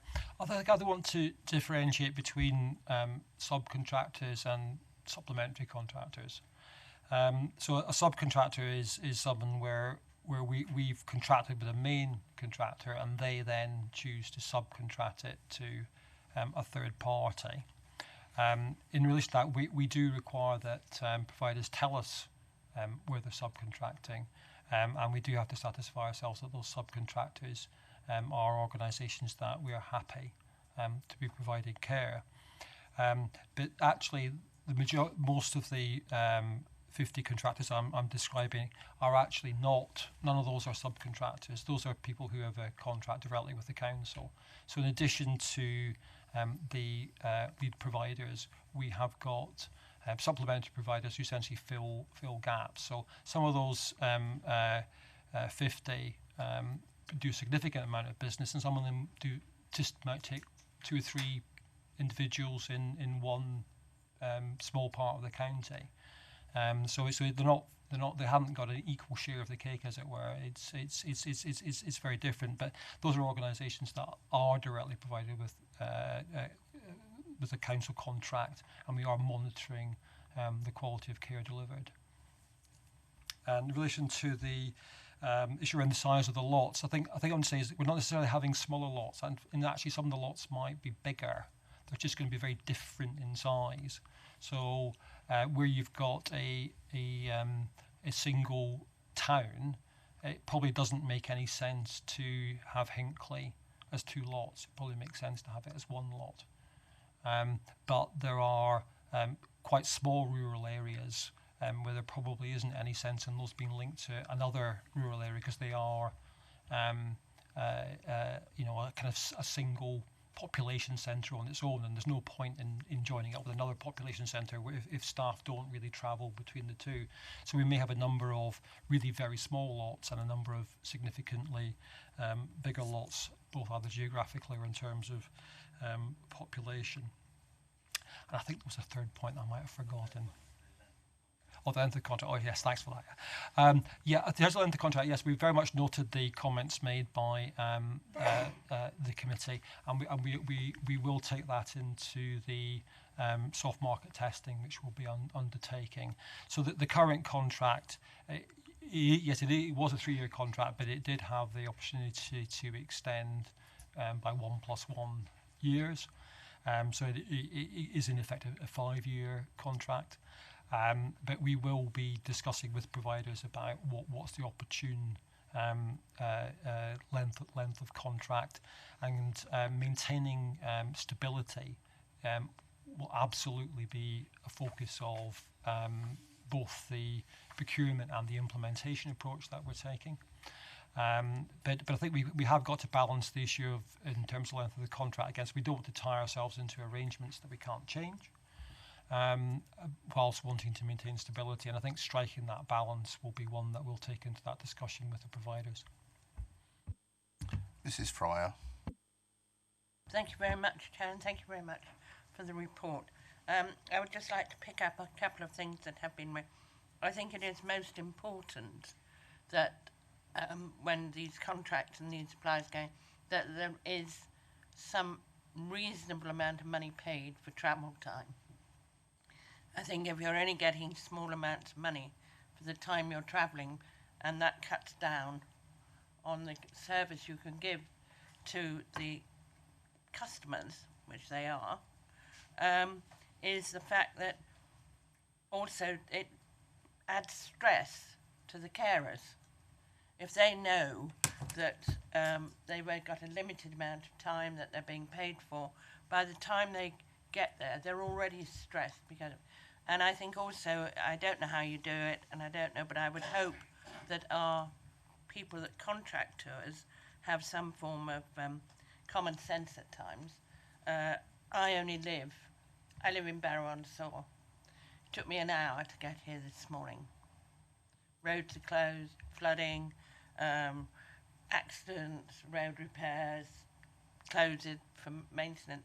And I think this has to be looked at as well, because if I had been a carer and I had to be somewhere for 8 o'clock and I couldn't get there because of this, and you can't keep stopping and getting your phone out and ringing up and saying I'm running late. Not in this county at all. And some years ago, I had a mother that lived in Wiltshire that had carers coming in 3 or 4 times a day. And it was quite stressful for the carer and stressful for her when times were slipping. And also, I would think if you had proper remuneration, the 2 things that give employees security is knowing that there's going to be a contract that's not just for a couple of years or 3 years.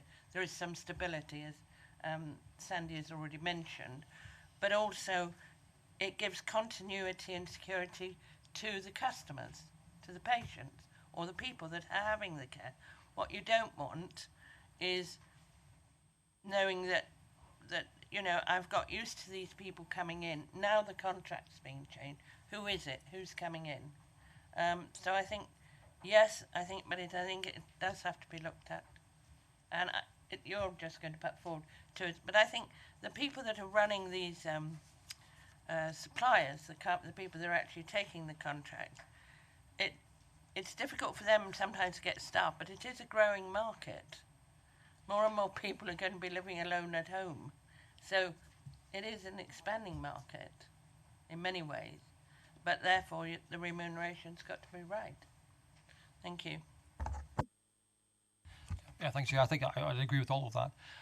I think the issue about making sure that staff are properly paid and reimbursed, because we are going to have many more staff, and that is a very competitive market for staff, particularly in the more rural and affluent parts of the county, and that pressure is only going to continue over time. So we certainly have got to at least remove the barriers that people have, because actually to say to somebody, well, you know, this is going to be a particularly well-paid job, and you actually have to provide a car in order to get around. I mean, those are significant barriers, I think, to people taking on this job compared to another job which may not require them to do those things. So we do actually have to make this as attractive as possible. And we have actually increased the volumes of home care that have been delivered since 2016. They are going steadily up, and I anticipate that those will continue, and we are going to have to make sure that we do have a workforce that can provide that care in the medium term. Mrs. Wright. I think you've just covered this one, Sandy, really. I mean, it's just to say I'm encouraged by the recommendations, particularly around the care staff's terms and conditions and their employment, because I think by providing a stable workforce, you provide a better experience for the service users. And a lot of the complaints we get is because the service user has numerous carers going in. They just get used to somebody and somebody changes. So no comment necessary, but thank you. Right, I think that's all the speakers. So I think we note the report and wait to see the ongoing conclusions with interest. But thank you for bringing it. So we now move on to agenda item 12, which is on pages 101 to 106. Members would have received a supplementary report earlier today with some actual examples that were asked for when this was requested, which are there for further background reading. I hope every member has got a copy. So thank you for that. That worked out quite well, giving Peter time to get in his chair. So we now move on to the report, which I'm sure that as he's leapt into the chair is with Peter. Thank you, Councillor Richardson, and Scrutiny members. So the purpose of this report is to give an update to Scrutiny on transitions and the adult social care offer for transitions. Page 1 will cover the policy framework and decisions and background and context for preparing for adulthood as a key element of the whole life disability strategy. Page 2 covers governance arrangements and work streams tasked with delivery, along with a summary of achievements to date, and emphasises that we are working extremely closely with our colleagues in the Children's Department and also health partners externally. Page 3 covers detail around changes in practice and developing work on data and intelligence, along with operational growth and resource implications. And it sets out how adult social care is putting ourselves on a much firmer footing from a resource perspective to meet the demand across transitions. Page 4 captures some of the proposals and options for more efficient multidisciplinary working, focusing on outcomes for the individual and a seamless experience of support, and concludes with a summary of how we are making progress in this area. So the scope of the report covers young people with more complex needs. That's the area that we're targeting, who are about to go through transitions. And the purposes of this report is the age group from 14 to 18. So we want to get away from practice, which is that transitions focuses just on 17 and a half. Very poor transitions planning is where it's rushed, 17 and a half. This is much more seamless, where young people at year 9, that's age 14, who have complex needs are identified early by both children and adults, and we work very closely together that to identify the resources for that very vulnerable and complex cohort, as well as providing a good service at age 16. So the scope is also that we focus on improved processes and practices within the transitions team and working across with children's teams such as special education needs and disabled children's teams. The aim is that the work of young people and their families we work with young people and their families to help them to look ahead and plan for adult life in a more meaningful and structured way. So the work is certainly aspirational, and we want to focus on young people's potential, and in line with the adult social care strategy outlined in an early report. And in terms of best practice, that there is one plan and one process, with the young person being at the centre of that process and parents and their carers being supported as well. So the plan is that transitions will be planned for in advance and are successful in terms of outcomes. So the objectives of the transitions work is that the content of support planning and young people starts from year 9 onwards. We reduce duplication by maximising information that's available, reducing the number of times people have to tell their story, and making sure that everything is aligned across children and adults. That communication is improved, and that joint working with partner agencies is also of a sufficiently robust level. So this practice will support independence, will promote skills of the young person, improves health and reduces difficulty of any challenging behaviour that is with the young person. And where possible, we will use assistive technology to promote independence and improve safety. So our planning is that the plans will look at the strengths and the aspirations and the potential of the young person, and we maximise those wherever possible, that the young person's voice is clearly at the heart of all of this planning process, and that the family aspirations and parental wishes are also included. And that plans will cover education, learning, employment, independent living, community participation, friendships and relationships. All the usual expectations for young people. But that we embed that right from the start at 14 years of age. Where there's an issue around mental capacity, that those mental capacity assessments are undertaken at the timely and right age, and that at year 10 we will share information about decision making and changes for those year 10 youngsters.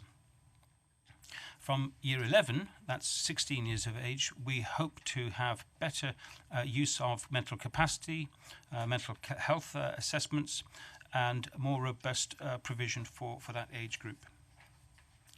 So ideally, the result is that plans for this cohort for transitions are clear, have clear timescales, fully involve the young person and their parents. And finally, you will have received positive feedback, examples of 4 examples of positive feedback, which show, I think, show the signs of improvement that the service is making.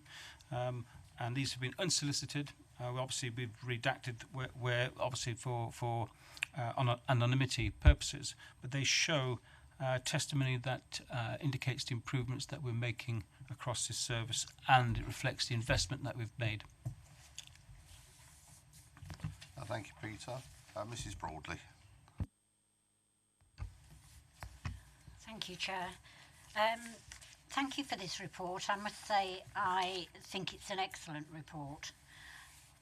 I just wished it had been round years ago. I think this must be for parents with a child with disabilities that is coming out of the child system into the adult system. This must be a godsend to them. To think that from the age of 14 you're going to put those plans into place on what will happen as they come out of the system.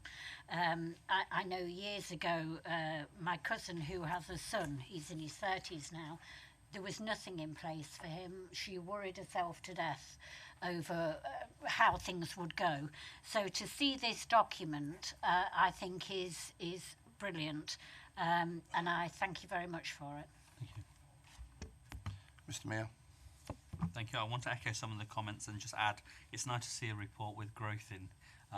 So money we're actually spending for the residents and in a key area as well. I'm actually very reassured when I read the report, but also the presentation, that hopefully we're going to get this one right, because the intervention at 14-ish age, because none of these children should not be known to us, barring accidents. None of them should be unknown to us, I should say. So planning and going forward, and if I was a parent in that circumstance situation, going from childcare or children in care to adult care, social care, I'd be wanting to know what would be happening. And I think keeping parents or carers in the loop is key here, because it can be daunting. You know? It's daunting just choosing A-level colleges for our kids, or after they've done their GCSE. So imagine everything of that on top of that as well. And I think keeping them informed is very good. But well done, and thank you very much for bringing this report. Thank you. I think it also reflects the input from our lead member, who about 2 years ago now visited the transitions team and obviously took a keen interest, so that's good. Thank you. Dr. Bremner. Thank you, Chair. I'd echo absolutely what's been said. I just wanted to, it's really more a point of clarification really in terms of the age ranges that you're discussing, because you spoke about year 9 to year 14, 13 to 19, and then in page 103, paragraph 15, talk about the transitions team is predominantly from the year group 12 cohort school year to the young people 17.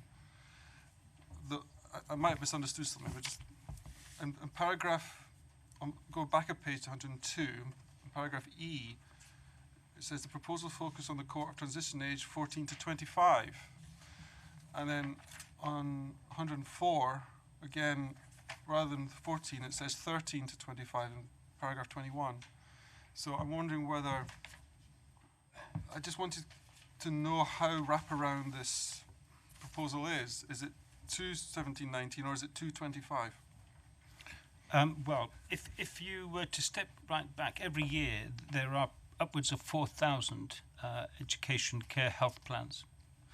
So we divide those years between year 9 up to, if year 9 you add 5, so that's 14. So our cohort will be between 14 years of age to, in excess of 19, 20, but predominantly 18. We want to target those young people who are 14 years of age with the most complex health and physical disabilities. So they should be absolutely no surprise. Then the standard offer at 16 years of age is clear and comprehensive. And then we make sure that the passage for those who miss, and they shouldn't, at 17 is quite clear that we pick them up with the standard offer. So we're using, albeit an increased resource, in a very targeted way to look at those young people with the most complex needs, but we do that as early as possible, ideally at age 14. Year 9 plus 5. It's year 9 plus 5, year 10 plus 5. So it's at 14 that we want to focus our efforts on that small cohort and make sure that's consistently carried through to year 18 years of age. That's absolutely right. Oh, maybe I'm just being picky. No. It says in paragraph 14, 14 to 25, and 104, 13 to 25. And you haven't really addressed what's happening between 19 and 25, if it's in your report. So I'm just wondering why it's there then.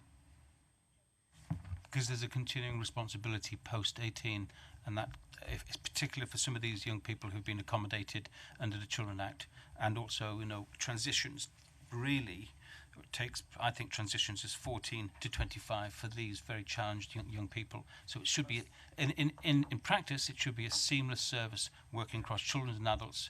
But I take your point, it's not being pedantic at all. But our vision is to make sure that we focus initially with very clear targeting on those young people who are 14 years of age with the most complex. So we look after them, bring them through the process, and offer a good transitions service to other young people.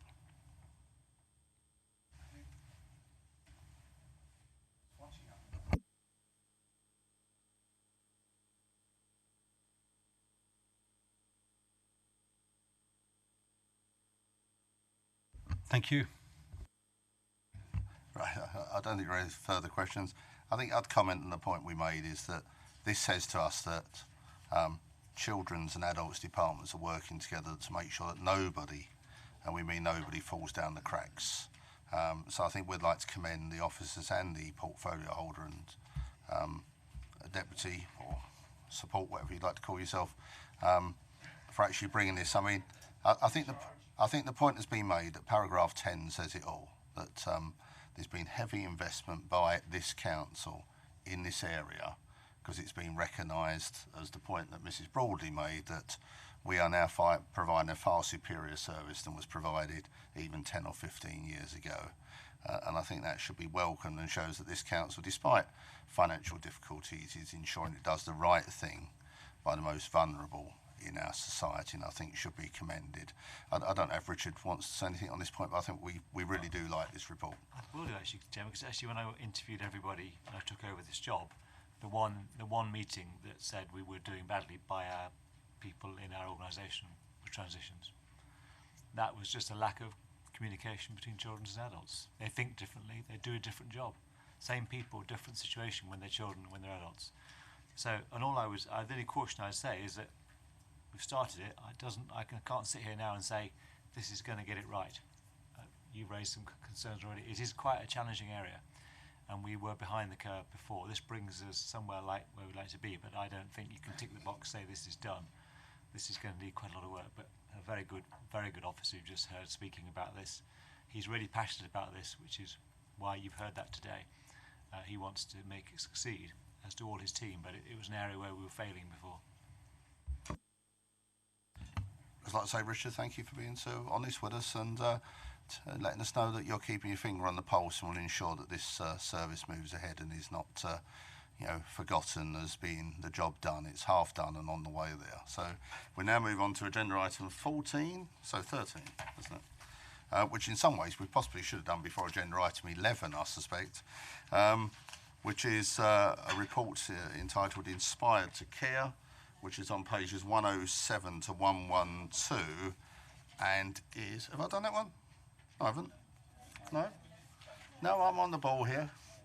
And is with Sandy. Thank you, Chair. I think there is a kind of real echo with the previous report on home care.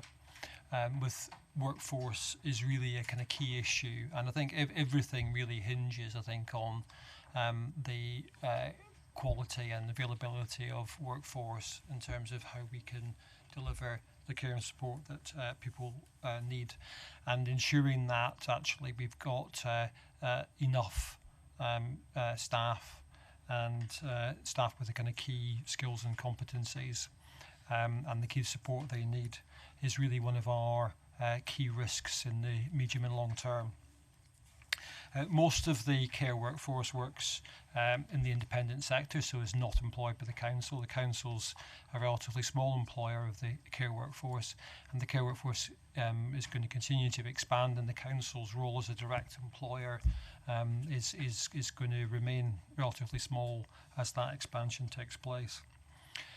The Inspired to Care project is there to support good practice in issues around the workforce, and particularly to improve recruitment and particularly retention of the workforce within Leicestershire.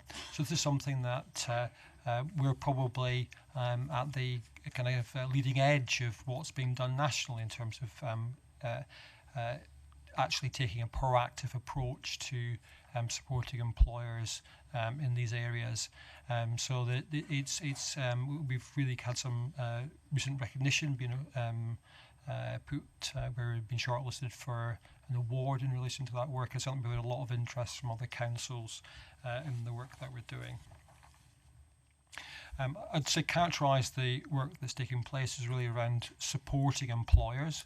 So supporting employers. Employers are there's a huge amount of expertise in recruiting and retaining and working with staff within the local workforce, but they really can benefit from additional support we give and sharing learning from best practice elsewhere. So a lot of it is both supporting employers either collectively or in individual one-to-one support of managers, particularly around how they can improve recruitment and retention of their staff.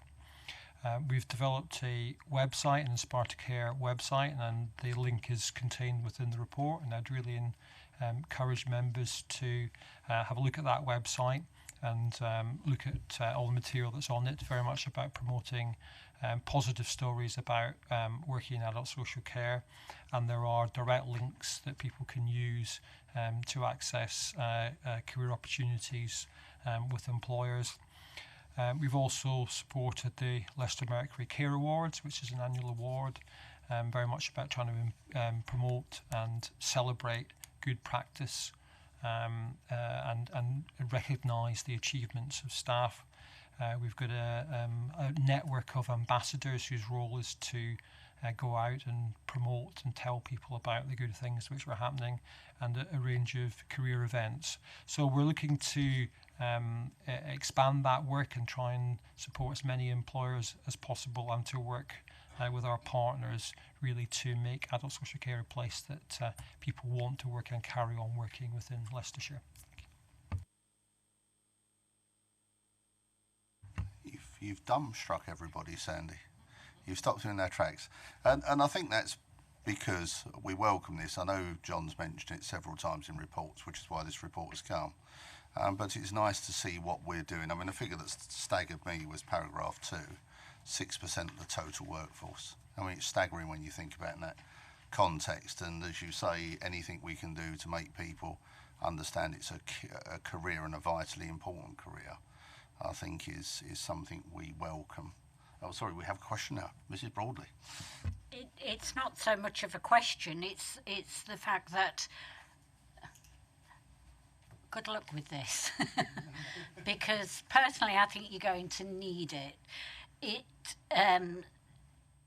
The care industry is, and it is an industry if you like, it is very complex, and it is mainly served by women. And it's served by women if they've had a long career in it, they're coming to the end of the career. If they're just starting out, they've generally got small children. And it is a case of the hours relating to this type of work are not conducive to having small children, because, you know, you've got to be there early in the morning to get somebody up, you've got to be there late at night, and it's looking at different ways of retaining it, especially when you can go to a supermarket and get paid more an hour. We've just talked about the home care and the problems with the travel time, and you know, not getting as much and having to dash here then. So I do welcome the report. It will be interesting to monitor it as it goes along, because I do think it will be an uphill battle, but good luck with it. I'm afraid I don't quite share Mrs. Brawley's cynicism. I think if we don't try, we won't succeed, and I think this is an excellent way to try and make sure we do succeed and go forward. So thank you for the report, Sandy. I think you'd sense from the reaction in the members that we'd very much welcome this and would very much do anything we can as members to support this and the profile of care in the community. We now move on to agenda item 14, which is pages 113 to 116, which is quality of care in Leicestershire, and is with... Oh, Sandy, come on. Is John doing absolutely nothing today? The report is really giving you an overview of the quality ratings for regulated services. And these are services which are subject to registration and regulation by the Care Quality Commission. So it isn't actually all care. Some care is not regulated. So for instance, most day services are not regulated. So it's by and large services that deliver personal care. So particularly domiciliary care, supported living and residential care are the main services which are regulated. So what the report's doing is really just presenting information which is all within the public domain. relating to the judgments that CQC have reached on the care that's provided geographically within the boundaries of Leicestershire. So these are not necessarily the only services that we purchase services from, because we do buy care from services located outside Leicestershire, particularly within the city. But this is the overview for Leicestershire. And what the report does is in paragraph 6, it outlines the relative position compared to comparator authorities and with other authorities in England about how well Leicestershire compares. And broadly, we're not massively different from the national position or our comparator authorities. So we have, if you added together the numbers of outstanding and good homes, we're broadly similar to other authorities. We've got slightly fewer outstanding and more good, and the same in relation to if you add together the numbers of homes in the bottom two categories, requires improvement and inadequate. If you add those together, they're roughly the same. But again, we have very few services rated inadequate compared to other authorities, and a slightly higher number rated requires improvement. The report also outlines it in paragraph 7, the what's happening over time. The ratings are slightly poorer in terms of the more recently inspected services. I think that's in part due to changes in the Care Quality Commission's approach, and when we get more sight of the position nationally, we may see that in fact there's been a national change on that. But I think it's too early to rate that. But overall, the position is a relatively good one, I think, from the Counties Council's point of view, and particularly in the very small number of homes that are rated inadequate. I think I was asked to kind of define this with what makes a home good and outstanding. I talked to my senior quality manager, so this is her view, and she's also a former Care Quality Commission inspector, so I think she probably knows what she's looking for. So what makes a home good is generally a good branch or care home manager, a stable and positively motivated workforce, a good organisational culture and a clarity of purpose in terms of what the service is trying to do, to have sufficient resources to actually deliver quality care, and good communication with customers and staff. And what makes a service outstanding is really all of the above, but with excellent customer feedback, innovation, so actually doing new things, and a culture of learning and improvement. The report also highlights the work of our quality team. That team has very much been focused on working with homes who are performing relatively poorly, and I think that the work of that team is really reflected in the very small number of inadequate services there are in Leicestershire. And I think they can claim really quite a lot of the credit for some of those homes making improvements and us having relatively few homes or other services rated inadequate. I think we've probably have done less to help homes improve from good to adequate, from good to outstanding. But we have worked with a number of homes to help them make improvements where they're already doing relatively well with the quality team. And the Inspire to Care team very much works with all providers, any provider that wants to engage with us, and we're very much working with them to improve quality, both in domiciliary care, supported living, and in residential care.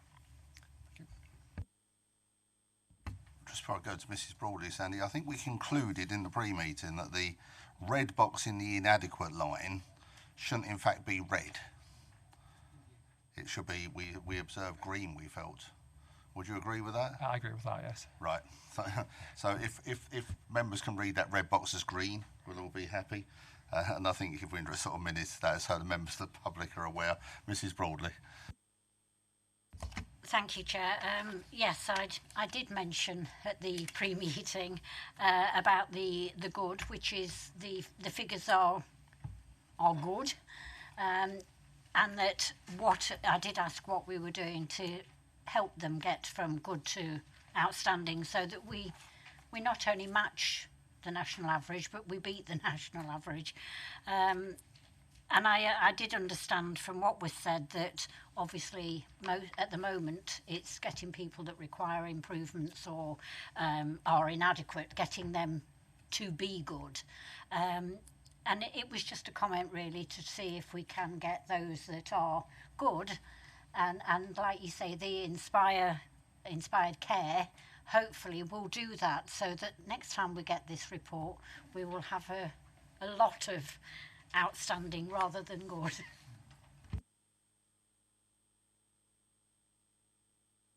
Mr. Crooks. Thank you, Chair.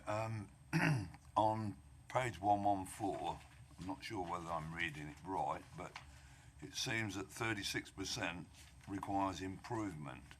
If that's right, that must be a concern.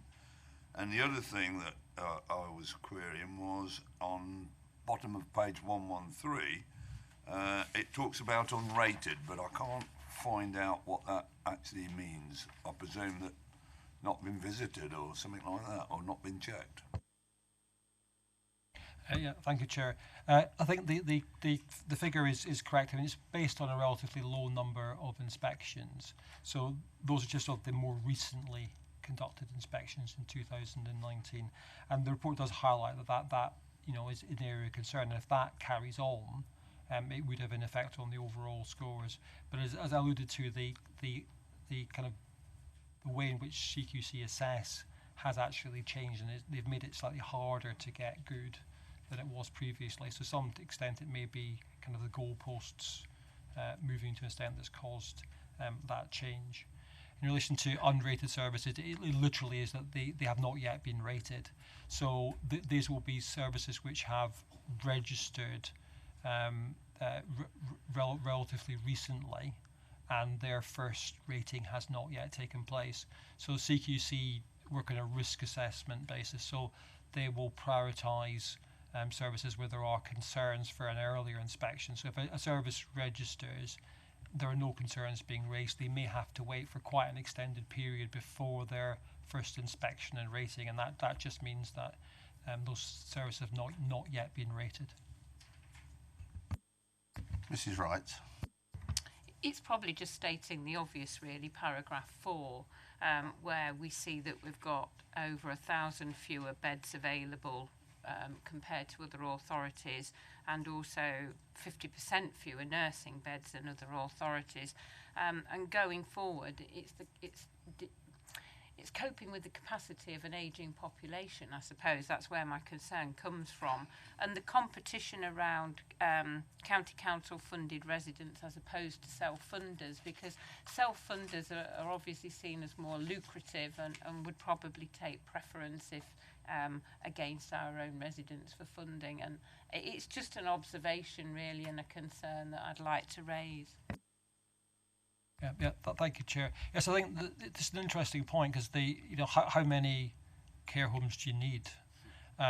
Because actually, we shouldn't be having overcapacity, and we shouldn't be wanting to place more people in care homes than need to be in care homes, because our strategy is to keep people as independent as possible, and that by and large means keeping people at home for as long as possible. So having fewer care home beds available is not necessarily a bad thing, as long as you actually have sufficient to meet need. And currently we would monitor that really by looking at the level of vacancies. So as long as you've got sufficient vacancies in order that people can find care and that we can place people, I don't think it's a problem. And currently that is the position. Now the concern, I think, would be, well, what's the position in the medium to long term? And we'd clearly be expecting, in line with an ageing population, that there would be a requirement for more places over time. And certainly our concern is that the levels of investment into building new care homes isn't there at a level that you'd need to see in order to meet that kind of demand over the next 5 years, 10 years, that there's been relatively little development in Leicestershire in that period. And that's one of the reasons that we have the social care investment plan, is that we're recognising that we need to make sure that we're investing in ensuring the investment is taking place in providing accommodation, which we're focusing largely on non-residential care, so on supported living and extra care, but it doesn't preclude us actually making investments in residential care, or working with partners to make further investments in residential care. And certainly we need to make sure that we're making the right level of investment, that we have sufficient care home places, not just for the people we want to place, but as you've highlighted, for self-funders, that's our responsibility to make sure that there is sufficient capacity available. We've recently increased our fee rates, so the gap between the council's price for usual cost for buying care and what self-funders are paying is narrower than it was, and certainly we are able to make placements currently at the council rates for the great majority of people. I still feel going forward with an ageing population, because people who are actually going into residential care, because people are actually living longer. I know when I worked in the sector, if I saw people 80, 90, I considered them elderly, but as I was finishing my career, it was 100, 101. And as people are getting increasingly older, there comes a point where they can no longer live at home independently. They are doing for as long as they can, but it's just keeping pace, I suppose, with that demand, and looking at that, as you say, in the future. Mr. Mayor. Yes, thank you. I just wanted to touch on the quality team that you mentioned. I know from reading this report that CQC do the inspections. Do we have our own in-house quality team, not doing a full-on inspection, but just, quality checking, basically? Yes, we do. And the quality team we're referring to here is a team who specifically work with providers to improve the quality of care. So they're a dedicated team, and that's their task, is to help providers to improve. Separate from that, although working closely with them, we do have staff who are responsible for monitoring the quality of care. And absolutely, the CQC are the regulator of care, the statutory regulator of care. And they determine who can and can't be a care provider, and they rate quality. But the council needs to ensure that the care that we are buying is of a good standard, and we do contract with nearly all the care providers in Leicestershire, and we are responsible for ensuring that care is delivered to the correct standards and within the specification for care that we have within the contract, and we do monitor the contracts of all providers. Yeah, I'll just make the observation. I know several of us in the room, including myself and the portfolio holder Richard, have visited care homes and been with those members of our quality team, and they are, I have to say, second to none. The work we saw as a couple of them they were doing to ensure the standards in their home are what you'd love to see, and particularly if one of your loved ones was in those homes. So, I think we do need to pass on our thanks to that team that sit in the background and perhaps don't get the publicity they deserve. Ted? Following on from that, when you say that, for example, yourself has seen the work of an inspector, how possible would it be for members of this panel that would like to see an inspection, or to at least have a briefing on what they're looking for? How possible would that be to organise, Chair? We've always looked to try and fit in, if members wanted, an annual visit to a couple of care homes to see the services provided in those homes, and our quality people have always come out with us to talk us through that process, to introduce us and to do it. So I'm sure if it's something members would want, just let me know as chairman. I can liaise with John, and we can certainly arrange that. I would suggest, obviously, clearly in the new year, bearing in mind the time of the year, that would be possible. So if any members of the committee just want to drop me a note, so I've got an idea of numbers, and I can liaise with John. Yeah, I'll contact you then, Chair. Thank you. All right, so we know it's a report, and again, it's another one that we see as very positive. The date of the agenda item 15, the date of the next meeting is the 20th of January 2020. That's got some sort of symmetry about it, doesn't it? At 2 o'clock. I mean, we can't get any more twos in there, really, can we? 2 zeros. But don't think it's going home time, because you'll remember back to agenda item 4. So we have a final agenda item, which is the Fair Outcomes Policy for Adult Social Care. Now, I did say right at the start that we can have a 5-minute break if members feel they haven't read it, or we can go straight into it if members want it. So do you want a 5-minute break? Is everybody happy to carry on, bearing in mind the time of the hour? So I think the consensus is that everybody's read it, and you've now obviously got the report front cover sheet, as well as a copy of the policy. So this must be John. Thank you, Chair. It's very, very good to finally get an opportunity to address the committee. Thank you for taking the urgent item. So as the paper details, this is a fair outcomes policy. That's a draft fair outcomes policy, and we'll be seeking approval by Cabinet in January to the implementation of this policy, which is an update to the current cost-effective care policy, which was agreed in 2014 and implemented in 2015. The reason we're taking it as an urgent item today is that we have identified that the current policy is not currently fit for purpose.